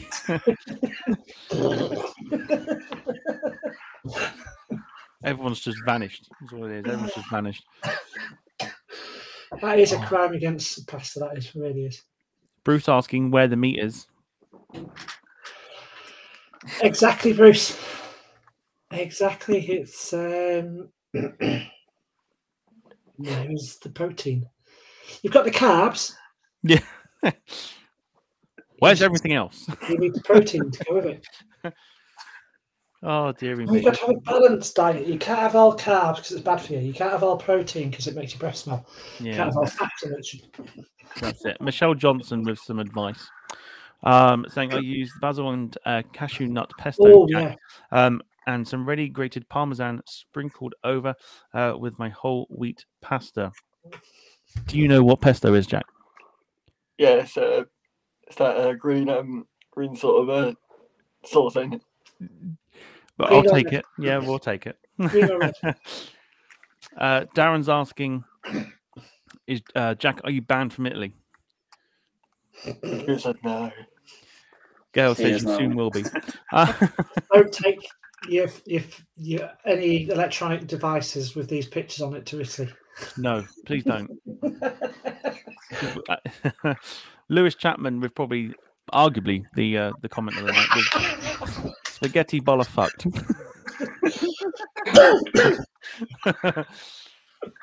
Love that. That's gonna get a pinned opportunity there. Very good opportunity. Very good. Very good. All right. We'll close that segment off for now.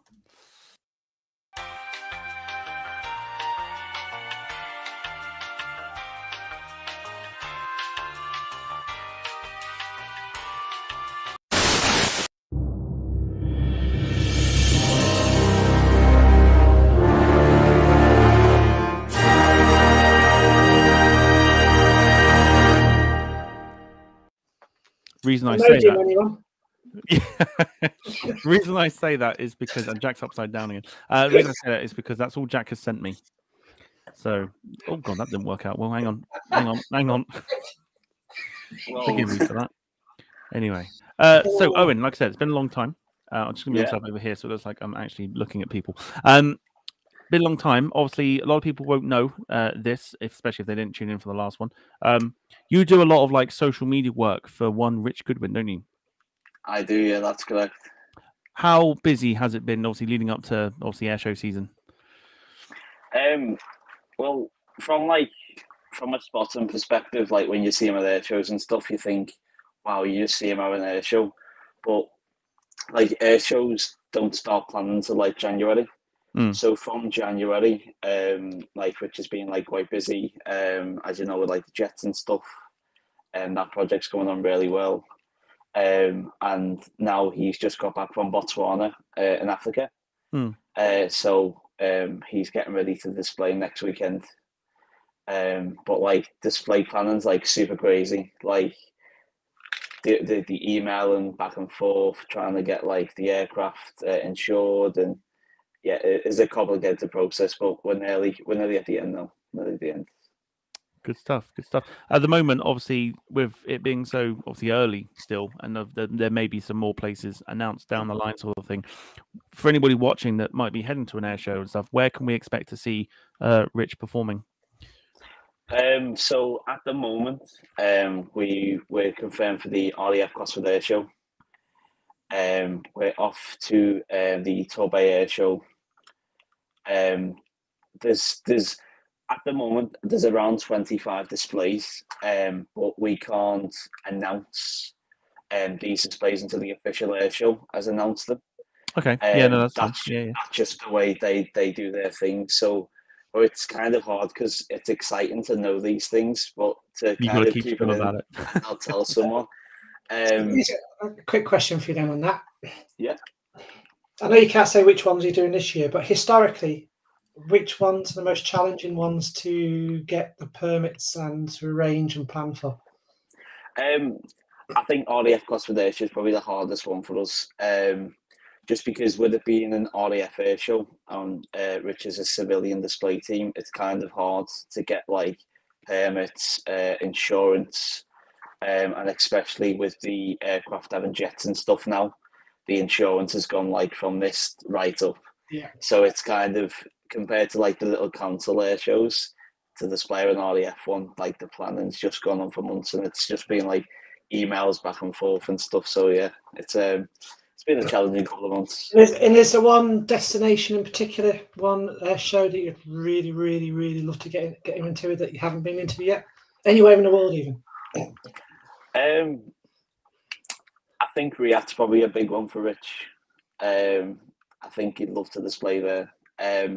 But he's displayed in some mad places. Like for anyone who didn't see the interview that Tom did last time with him, he displayed in Abu Dhabi. So he raced, done like a commercial for the Formula One in Abu Dhabi. And he got into a bit of trouble with airspace and stuff, and the police, and he didn't know what was going on. So that was quite fun, to be honest. But to be honest, like Rich is quite an interesting guy. Like last year, I was fortunate to have like an evening meal with the Blades, and it was quite interesting to hear their stories. But with Rich being the next TUI captain, it's always good to hear the stories of like flying the 757 into Skiathos, and then taxing to the end, turning around and just like full power out, and the climb rate was like, wow, the videos so cool.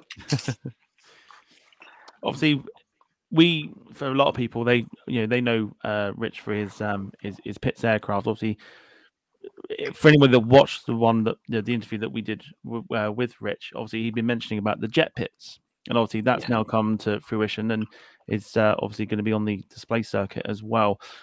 Have you seen him in it, and how different is it to, or like display wise, how much different is it to sort of the normal pits? I'll put some pictures up as well, just as you mention it, for anybody that might not know what we're on about.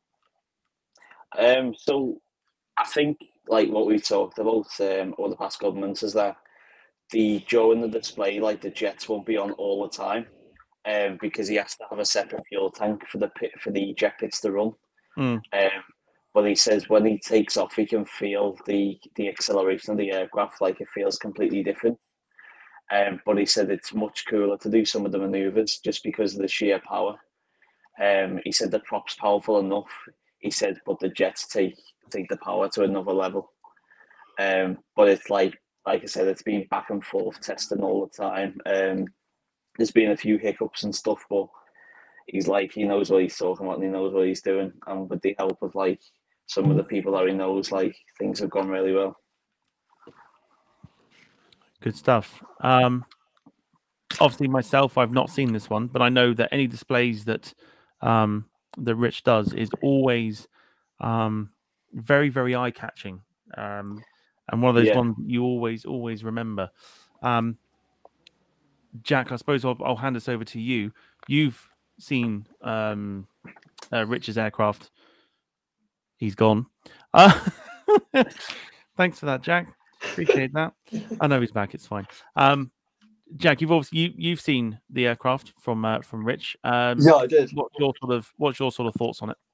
I mean, it is an absolute gorgeous aircraft. I mean, I saw it at Bournemouth Airport last year. I did get a photo, which I'm actually going to send to Tom in a minute. But I actually got to meet Rich as well, which is something I never thought I was going to do before. So, absolutely brilliant. Yeah, some stunning pictures that we've put on screen of the jet pit aircraft. God, I'd love to have a go in that. Look, you know. Oh, did anybody see that? Like Jack was like totally giraffe then. That's great. Fantastic stuff. Obviously, on a personal side, Owen, how have sort of things been with you? Like I said, it's been a while since you've been on the show and stuff, and obviously you've been plane spotting at the same time as well. So how's everything been? Obviously, you are sort of based sort of around Liverpool and stuff. What's it been like? Obviously, with Eurovision this year as well. Yeah. With the Eurovision, in terms of the airport, like I was hoping we'd see like an increase in like flights and stuff, but there hasn't really been an increase, to be honest. Ryanair have just upgraded some more flights. Play have put some flights up, and EasyJet have put flights up, so we haven't really seen any new airlines that have come to the airport. But with the likes of like our big announcement that we had last week, Liverpool announcing Jet2.com and Jet2 Holidays, basing 4 aircraft for March next year. And then for summer next year, it's going to be 54 flights a week. So it's something I've known for a while. It hasn't been like publicly announced. But it's been like on and off. But the demand is there. Like people have said, oh, what happens if they come and they pull out? But it's like, as Alison probably knows, like airlines do the research and stuff, and they won't just like base aircraft. It's not like a route where like you can fly in and then cut it whenever. Like they've probably done the research and looked at all like different shots. It takes a lot of commitment and a lot of planning and a lot of really looking at it. It's probably taken about 2 years of planning this to launch that especially that many routes in a week is just a massive start in a new base. That's really good. Yeah, it's exciting because it's created 200 new jobs. Yeah. So like this, and for local area as well. To be honest, like some people don't want to work for Swiss Sports, which is fair enough. But like I wouldn't do cabin crew as well. So for me, because I don't drive at the moment, it's like to get to Manchester, it's a bit of a struggle. But the fact we've got Jet2 to lean on as well, which is quite good. Yeah, that's it. I mean, just Darren with that one, yeah, they'll all do the research and occasionally it will not work out. The information will all look really good on paper. They'll launch the route and then the demand just dries up because it's always a big punt in the dark of any airline starting a new route. They never quite know how it's going to go until it goes on sale.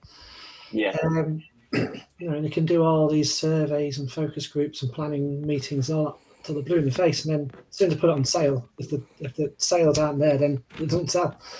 Yeah. But generally, they're pretty good.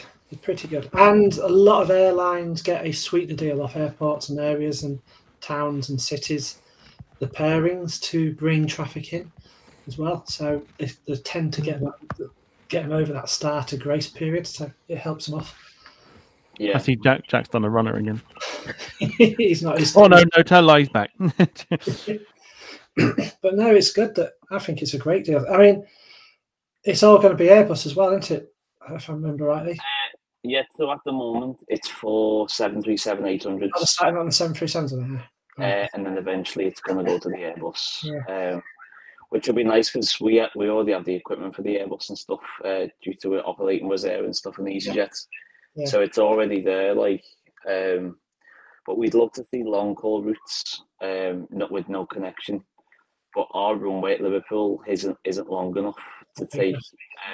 And you probably know, like with the 330, and when you go long haul, like we've had like 330s at Liverpool before for like football charters. Yeah, but they're quite light. Yeah. The thing is, I mean, you might get Liverpool, you might get Boston, maybe a push on a 330 with a full load. Yeah, it would be struggling though. You'd be full power takeoffs every time, which they tend not to like to do. yeah. I can't remember what the runway length is at Liverpool off the top of my head. I think it's about 2,500 meters, isn't it? But yeah, I think they'd struggle. Yeah. Let me have a quick look. Just if you do that on the back of what we were talking about before, a couple more pictures of Rich Goodman's aircraft. This one's from Jack himself, as we were talking, up at Bournemouth on this one. So a lovely photo, that one, Jack. Thank you very much. Thank you very much. And Owen has very kindly provided some other photos, which I think are absolutely stunning. First one. Oh, wow. I mean, that is quite something. Yeah, that was it. That is quite something. Yeah, so these were taken by the aviation photo crew. That was at the San Nicole Air Show last year. So we were fortunate to be invited back to that air show. I was supposed to go with Rich, but due to work commitments, unfortunately, I missed out on that trip. But like you can see, when Rich sent me these photographs before we released them onto the public, I was like, wow, it looked like an incredible trip. Jack, thoughts? Absolutely gorgeous, those. That is quite stunning. There's another angle as well, which I think I don't want to say it's better. It's really because it's just stunning. But I mean, I know that it kills the quality a little bit because the pictures came out really small for some reason. I don't know why, but you get the idea. But that for me, like, that's worth framing. Yeah, like I've got quite a few photos from Rich. I've got like a photo here. I'll show you in a second once the pictures disappear. But it's so he sent me this. But I might give it signed by Rich and probably do a competition. And someone can win it. But there's just photos of like different aircraft and stuff because like with me doing photography myself, like I catch Rich quite a lot. But it's just working with Rich is just the coolest thing ever. Like he's just bonkers. Like the things he comes out with. It sounds it. We had a fantastic interview with him where we just let him run loose, and so I'd say some of the information that we were giving, and it was just insane. It's one of those things where you stay quiet, let him talk, and you could just fill an entire show just listening to it. Absolutely fantastic. Yeah, really, really he does cool. have the best internet. Like his Oh, internet's so great. He kept cutting out, but he'll say that himself. Like he says, "Oh, I'm in the garage. The internet's awful," and then you'll see him 1 minute and he'll freeze. Darren Smith jokingly saying a Pitt's special tanker. It's not bad. It's a cracking photo. It really, really is. That is brilliant. Yeah, I love that a lot. Yeah, like I said before, like there is loads of other things on the calendar for this year. But it's difficult to kind of release these things until the air show releases themselves. Like some air shows don't have like official Facebook pages or social media accounts, so it's like we have to kind of wait till at least 2 or 3 weeks before to kind of release stuff. But if I just look back at the list now, we've got the old Buckingham Air Show in July. Like I said before, we've got Cosford, Western Park Air Show. That's like a model air show. Rich displays there quite a lot. And the English Torbay Air Show. The one air show Rich is not attending this year, what I can say is everyone enjoys watching him at Southport, but he won't be there this year. His son's getting married that weekend. Okay. Yeah, so he won't be Yeah, going there. congratulations. Yeah. So it's displayed over the top of his son's wedding instead. Yeah. Oh, that'd be awesome. Yeah, but like people, like some displays that are in the calendar so far, like some of them are not even like public displays. They're mainly for like weddings or like birthdays and stuff. So Oh, wicked. Rich has like the licensing to display at like parties and stuff, which would be quite cool. Like when I get married, he's coming to my wedding. Yeah. I'm just gonna have to write that down. Hang on. Smiley face. Yes. Oh no, wicked. No, very good. There is still an opportunity for people to come in and join us here on the drop-in. We've been going, about 15 minutes or so. If someone wants to pop in, like say, you can have a chat with us or just come in and say hello, whatever you want to do. I've just been working it out. You were saying about whether you could get 330 out of Liverpool. Yeah, you can. Oh, there you go. Yeah. Full power takeoff. You still lift full weight though. Yeah. Just. There you go. Well. If anyone else wants to give Alison an opportunity to calculate stuff, now's now's the opportunity. Yeah. It'd be squeaky bum territory getting it off, but yeah. No, very good. Jack, you've been doing a lot of a lot of plane spotting and things like that. Yeah. As well. You missed the Atlantic Airways A320 Neo that came in from Malmo because you were busy. Has it gone yet, or is it? Yeah, it's gone. No, and you completely missed it. Yep. I'm disappointed. Yeah. I'm disappointed. But obviously, in between that, you've had some quite interesting visitors as well down at Bournemouth. Just mention a few. So obviously the Ryanair with the split skimiters, European cargo obviously in and out to Chengdu most days now. So and they're still keeping busy, are they? Yeah, they are. Because I was always worried that they would dry up with the 340s after the pandemic and everything. I thought, I wonder if they're just going to end up sitting there and just gathering dust and moss, but it's still going. It's great. Yeah. Another one that you caught, and you probably caught a few of these as they came in on delivery. I think we showed it off on the quiz. Yeah, last week. What did we do last week? It was the quiz, wasn't it? Yeah. Tell us about these. Yes. Oh my. The Tunisian Air Force 262. These are honestly beautiful to see. It's not a pit special, though, Jack, is it? No. Too many seats. On delivery to the Tunisian Air Force as well. Quite a little rare thing. But I think this is quite stunning, actually. The delivery itself is basic as it gets, but it's actually, it's lovely. Yeah, very nice. And I think, did you take this one today? I'll put it on screen. Yeah, that was the one I took today, yeah. Of the old Max. Yeah. Yeah, it's like 20 years old, that thing is. Very nice. At least you were at the right end of the runway this time as well. Which is always a positive. No, good stuff. Good stuff.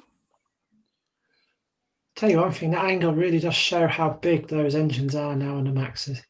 And how far forward they are. I mean, you look at the old 800s and earlier, those engines were way tucked underneath the wing. Not so much now, are they? Nope. Bigger landing gear as well.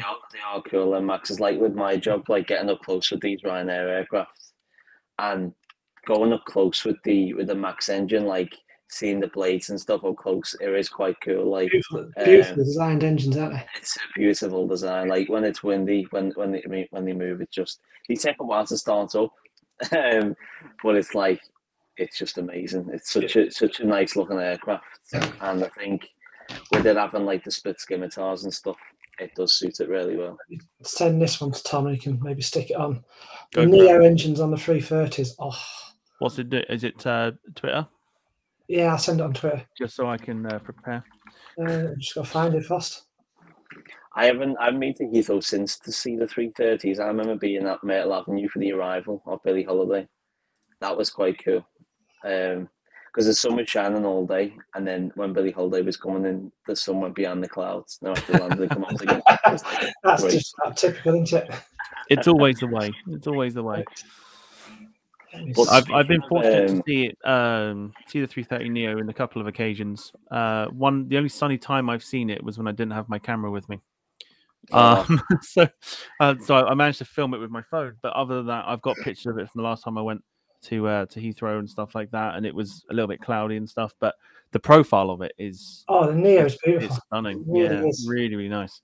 I've got some really nice up close and personal pictures of it. I'll do my walk arounds and just... Not jealous whatsoever. I've got some as well. That's the Neo engine. Let's have a look. Just coming through to you on Twitter. Wow. All right. How will this save? I thought you would. All right, hang on. Let me convert it. Oh, sorry. Yeah. No, it's for whatever reason when you do it on Twitter, it always saves in a different file. I don't understand why. I can see if I can send it on. Oh, it's all right. Yeah, that's right. I got it. You got it? We're all good. Yeah. I'll just. All right, here we go. I mean that in itself. I mean, you can't beat it. You can't beat it. Let's have a look. Let's see if we can get it on. There we go. All right, Alison's personal picture of the A330 Neo engine. There you go. Let's play Guess the Airline. Yeah, guess the. I guarantee you'll get it in one. Virgin. Well, Jack, you're on the ball. It's a beautiful intake. That it really is. It doesn't do him justice, that picture, to be quite honest. But you look at the fan blades up close and personal; they're just absolute thing of beauty. I'd love photos. I'd love to get some photos like that. I really would. Yeah, They are amazing. Like, I have to become a pilot. Just a quick question. Do these Neo engines have more power than the 300s? yes, yeah. I'll tell you that I can't remember the exact difference of it. It's about another 4, Put you on the spot now. 8 to 12%, if I remember rightly, something like that. Wow. They're significantly more powerful, and they're a lot more fuel efficient. I mean, for example, let me think. A New York to London,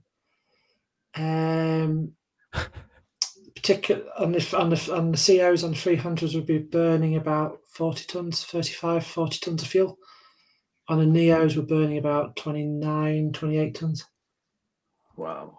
So it's a big change in fuel, massive change in fuel. They are nicely. Yeah, they sip fuel. They don't. Yeah. Well, she kept saying that I'd be one step closer when I dress up as a stewardess. Wouldn't be the first time. Wouldn't be the first time. That's for a different reason. Yeah, that's a stunning picture of the 330 Neo. There was a question in there. Wayne, our very own Wayne Hartshorn, says, when is the next 330 Neo due for delivery?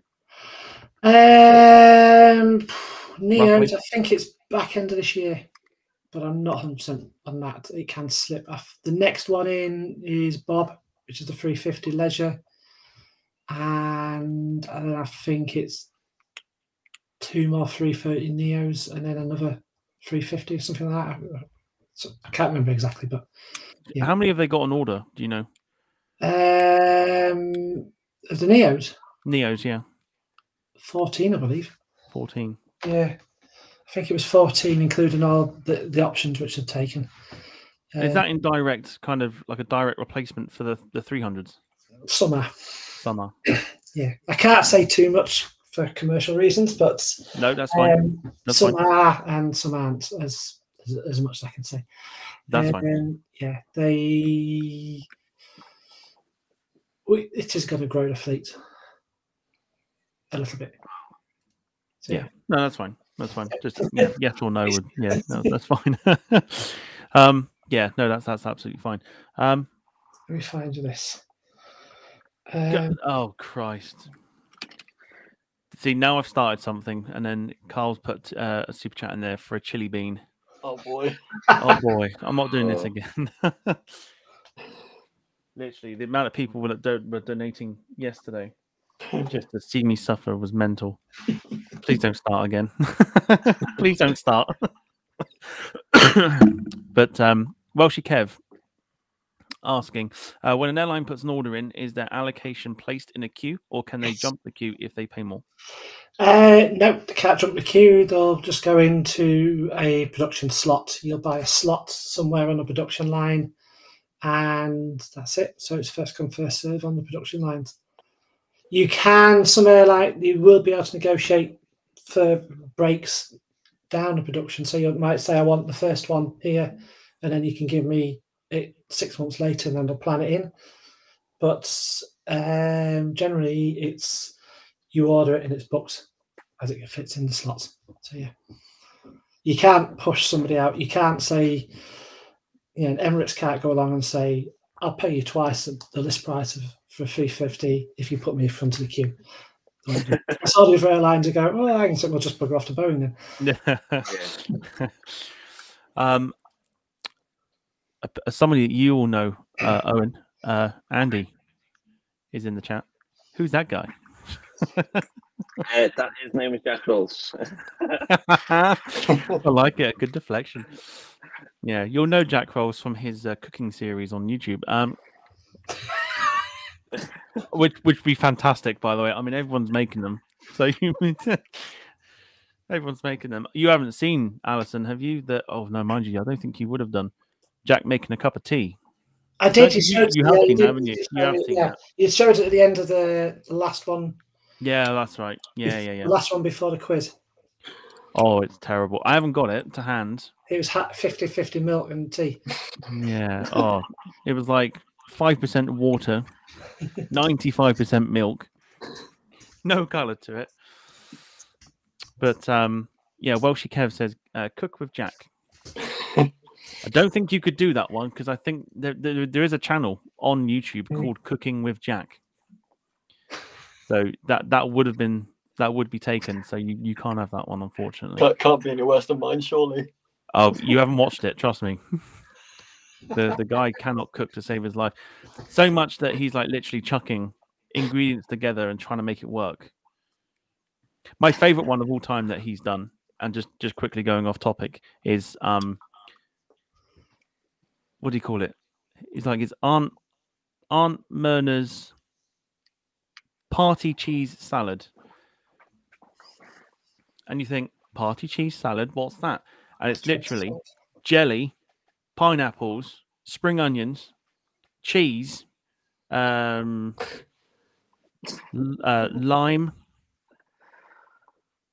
celery, pecan nuts. What? And he throws it all together in a dish. And whipped cream, of course, because why not? And then puts it in a dish, leaves it to chill, and it's just when you cook meat and you leave the fat to like solidify, and it's that horrible yellow color. Yeah, that's what it is. Is that horror, or does he need his head red? I mean, I can't show it, but I strongly urge you after this to find Cooking with Jack, and you will see that he's been making videos for about 15 years on YouTube. Like he's well known for making. I mean, if you thought that Kay's cooking was bad, no, you have not seen anything yet. I mean, I strongly urge you after. The way you've described it sounds like almost like a science experiment, trying to hopefully bring all these elements together to develop a new life form of some kind. It's like, let's just say, and again, I'm getting anything because I don't want to ruin anything for anyone. But let's just say, I think our Jack can probably cook a chicken better than he can. And that is saying something, because when he cooks things, and I kid you not, he did like a wet brine and a dry brine, and tested the two of them. And I kid you not, he took a massive jug, filled it with milk, and put the chicken in the milk, and left it for hours. Oh, And then when he went to pick the chicken out, the neck fell off because it was so soggy. Sorry if anyone's eating, by the way. this sounds like slaughter. And then he put the entire chicken, like the chicken was, I mean, I looked at it, I went, that poor chicken's like died for this, literally. And he cooked it, and it was still pink. And there's one he did recently where he did like we get them in this country where you put like chicken in a bag with like the seasonings and stuff. Oh yeah. He did that, and literally, he cut into it was like a chicken leg, I think. He cut into it. There was blood, and he looked at it and went, "Yeah, that looks good." Does he have poking it and everything? And it's just. Does he get frequent pumping points for his A&E for having his stomach pumped all the time? Well, quite possibly. I mean, apparently recently he's had a stroke, so. I wonder why. Nothing to do with his cooking, of course. Like, and he's sitting there like taking drumsticks, biting them, and they're like still clucking at him. Like, it's terrible. He's just eating raw meat. It's just it's so terrible. Away from the disgustingness of that, I strongly urge you after just to watch just even one video, and I think we're going to use that as the phrase for the giveaway tonight. Going away from that, that's the wingtip of oh yeah, what a love the Jack's already Jack's already got a hard one, but oh guys, no, people are donating. Stop. I will do the bean. If people want me to do it, I will do it at the end before we leave. So the wingtip of 330 Neo, and that is quite something. Yeah, it is an amazing aircraft. Like, and when Alison was saying before, it looks cool up close. Like in February, Liverpool got the Neo from Iberojet, and when the passengers had disembarked, they had to stay with the engineers for about half an hour while they shut the aircraft down. And just going around and look at the engines up close, and it's like it was crazy. Like going from that to a Ryanair plane was like, well, there's a massive difference. But seeing how like they shut the aircraft down, and I was like, it's amazed. Do you know what I mean? Like I was like, wow, this is kind of cool. Yeah. I'll do a little teaser because I haven't put this on Instagram yet, but I will do. This is the picture that I caught of 330 Neo. I forget which one it is. It may be my namesake. I'm not sure. It was, that's Tom. That's the one that wingtip's off. Yeah. So that's the wingtip there, and that's the one I caught back in April. Yeah, same aircraft. Yeah. Ground control to Major Tom. All right, namesake. Yeah, namesake. It's my aircraft. It does look cool though. It does suit it, to be honest. It took a while for me to get used to those wingtips, because the more you look at them, the more they sort of they look like they don't look like quite right. But then the more you do look at them, you think actually it makes the aircraft look like 10 times better. If you walk around the aircraft, they look a different shape from every single angle of the aircraft. Crazy, isn't it? It's almost like they change shape as you walk around. It's absolutely brilliant. And yeah, from that angle underneath, they look almost like a kestrel or a bird of prey with its feathers at the end of its wingtip feathers. And it doesn't look like they've curled very much, but when you get close and personal to it, there is actually still quite a curve to it. But it's perfectly engineered to the size of the vortex that comes off the wing. So it shapes the vortex. That's what it's the perfect shape for it. It actually scoops the vortex round better. It doesn't allow it to detach until right along the tip. It's absolutely brilliantly engineered. It's a lovely plane. Like the more you see it with different airlines as well, obviously people like Heathrow and stuff will see the Virgin ones and stuff, but occasionally you see Delta come in and on the very odd occasion, Air Mauritius as well. And I think the more you look at it in different liveries as well, the more it kind of does pop out a little bit more. Yeah. And it's, for me, like, I'm a big fan of the 320 Neo. It's just a 320 with bigger engines. That's all it is. But it's just something about those bigger engines that make it look like it's a brand new design aircraft sort of thing. And it's kind of the same with the 330 as well. You kind of forget that it's like a 30-year-old design, if that, just very different. They've updated the design quite a lot. It's just a simple thing. If you go back to the picture of the one you've got there of it, you can't see the rivet lines. Like which one? The wingtip of Tom? Yeah, no, that one. My one. Normally, you'd start to see little rivet lines where the fuselage sections are joined when you're up close and personal to it, especially when you're close to it. The Neos, you can't see them. They're polished flat. So even those little minor imperfections on the skin, they're just gone. And it's all those tiny, tiny little marginal gains that they've done that saved all this fuel and made them so much more efficient. It's lots of very subtle changes. The wing roots ever so slightly changed. Tiny, like I said, tiny bits that change it, that add up, and it really does make a difference. Yeah, it's a beautiful airplane. It really is. Wayne Hartshaw's saying the TAP 330 Neos look stunning as well. They really do. Yeah, they do. I think it's going to be one of those planes where I think everyone's got one in their mind where it looked good no matter what livery you put it in. And I think the 330 Neo kind of joins that list, I think. I've not seen a bad one at the moment, unless someone can point out a bad livery on the 330 Neo. No, but I think one. Same with, like, I know, for me, the 787 with special liveries, like, it doesn't work for me at all. But yeah, I think like a 350 as well, like, just looks good in any livery. And I think the 330 Neo is slowly sort of becoming that type of aircraft where you stick any livery on it and it just looks fantastic. I think the combination of the 330 Neos and the 350s, that for any airline, that is a winning combination. It's such a versatile fleet mix. They can interoperability between the 900, the 1000s on the 350 and the 900s on the Neos, on the 330 Neos. They can just do everything, and you can swap everything out.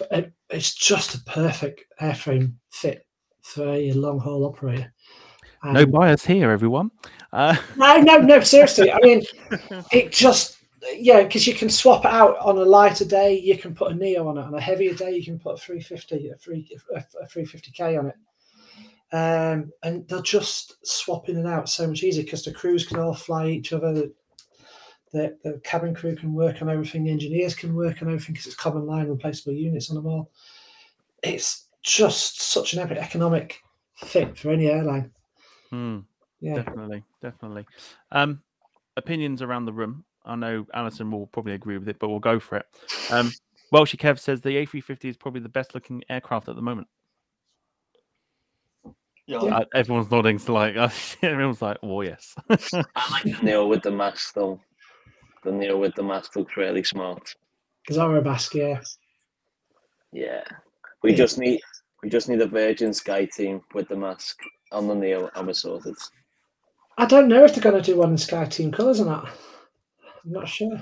You think they would? Like, I don't know. It's strange. It'll be strange if they don't, but I think they well, you think they should, but stranger things have happened. If they do, it'll be probably one of the Neos that's still in production.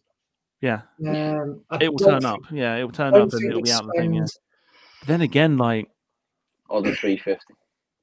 Yeah, Sky Team livery with a Virgin logo at the front. I still think it would look good. I'm not the biggest fan of the Sky Team livery, but I still think it would look good.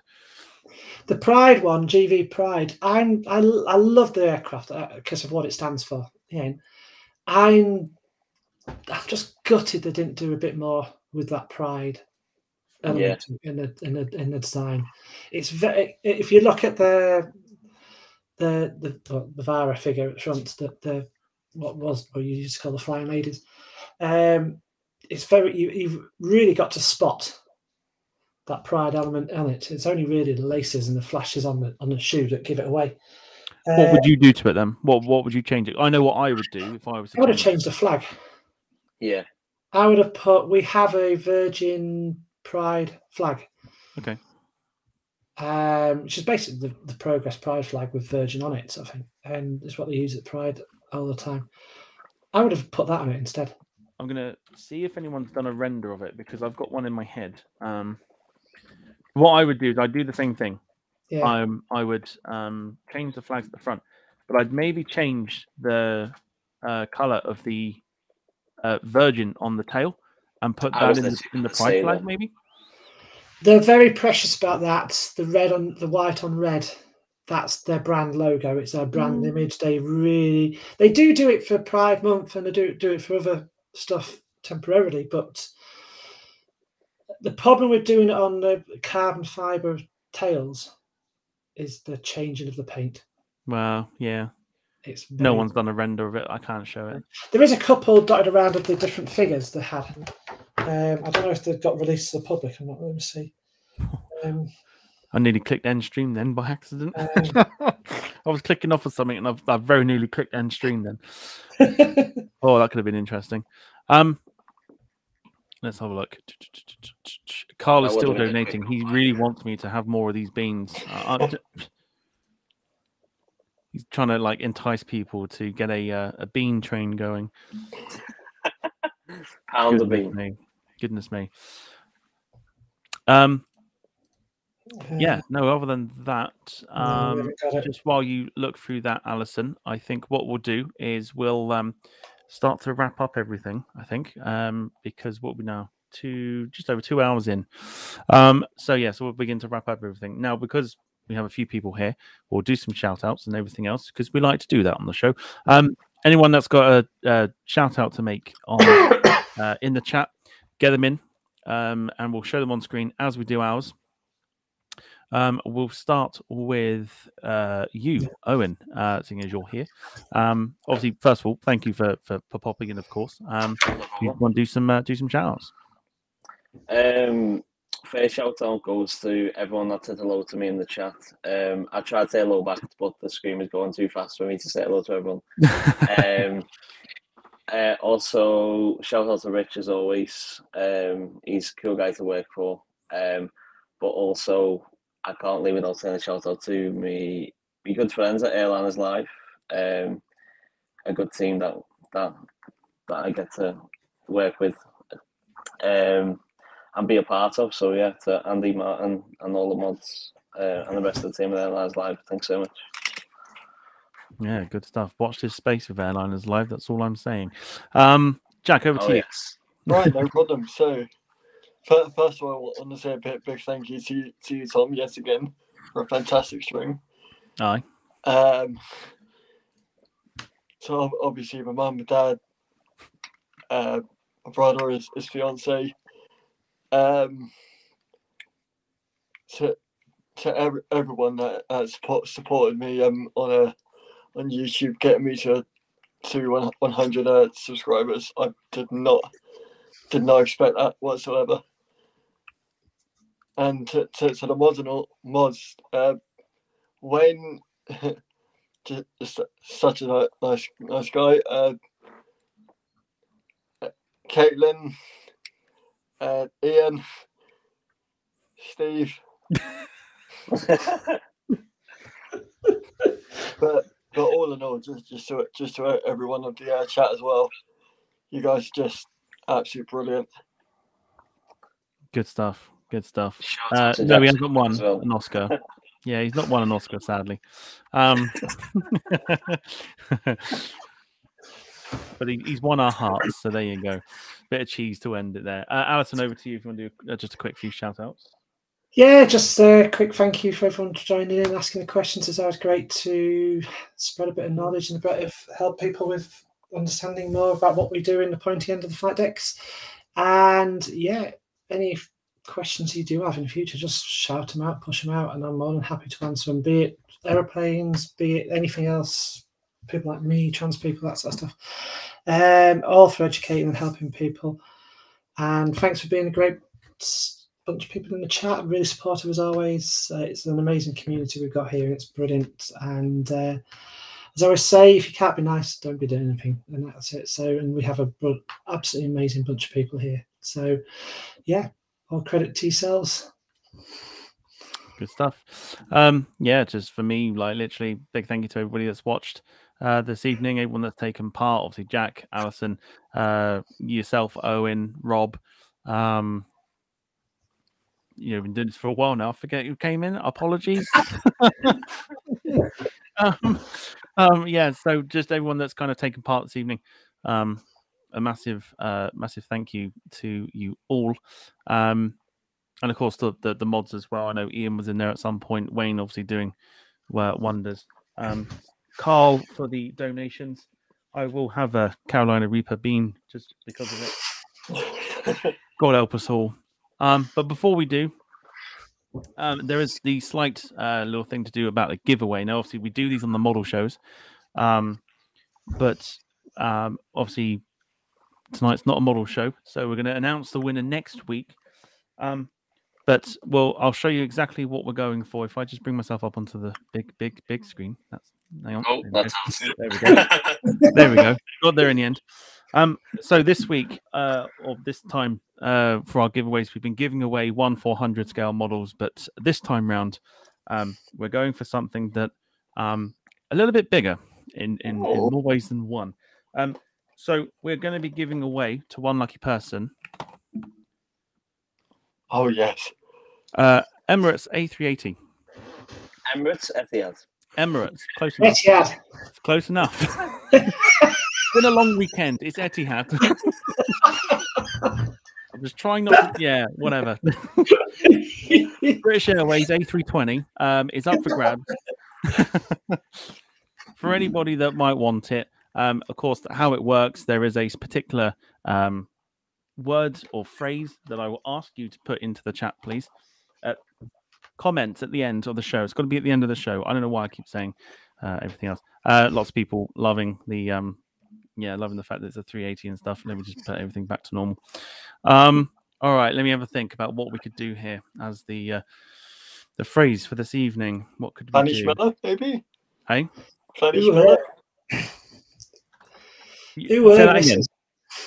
Fanny Schmeller. No, I'm not doing that. No. I've got to do I've got a something phrase that for you, Max can Tom. spell. I've Something got that a Max phrase for can you, Tom. spell. Let's go for, seeing as we've already said it this time. Tom. That'll get the attention of a lot of people. Let's go for, because it got mentioned and because a particular donation has been done for it. Let's go for tonight's phrase being the bean train. Oh. So that's what we're going for. I had another one in my head, but I completely forgot it, and I should have written it down. So that's what we're doing at the end of the show. So when we come off, the show has to be completely finished for it to go through. So bean train is what you're after if you want to enter the competition for the 1-200 Etihad A380. Anyway, So what is it again, Tom? it's Air France Airbus A220 in 172 scale. I'd rather win the Air France A220 with the Woody Howell. A lot of people would. Actually, I'll tell you what. Let's change the phrase. Hang on. Let's change the it. A220 is quite cool. I remember Martin mentioned on one of the LR's live streams this morning that if he was to have a private jet, then the Air France A220-100 would be the one he'd get. It's a good one to have. I'll change the phrase because I said it. Emirates A380. All right. That's what we're going for because it's definitely not an Emirates aircraft. All right. That's what we're going for. That's what you got to put at the end of the show. Bruce, no. Bruce, no. Get them chilies down, yeah. All right. Well, that technically means another double. And I haven't got any milk with me either. Does that mean another super chat for another bean?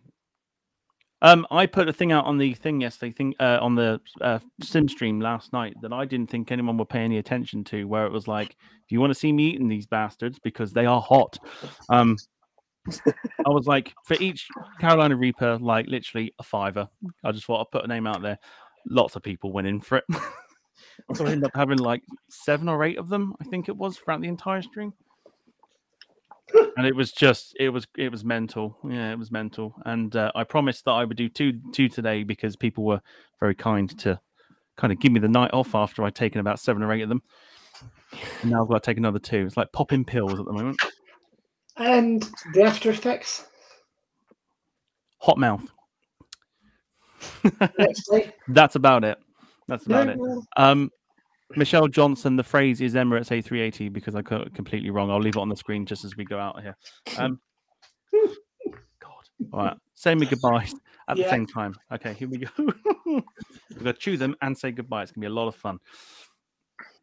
But we'll go off one by one. So, first of all, Owen, if you want to say your goodbyes to everybody as I pop these things in my mouth, you want to say goodbye to everybody and we'll go from there. 3, 2, 1, go.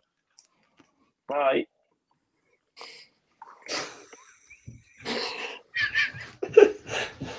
No doubt.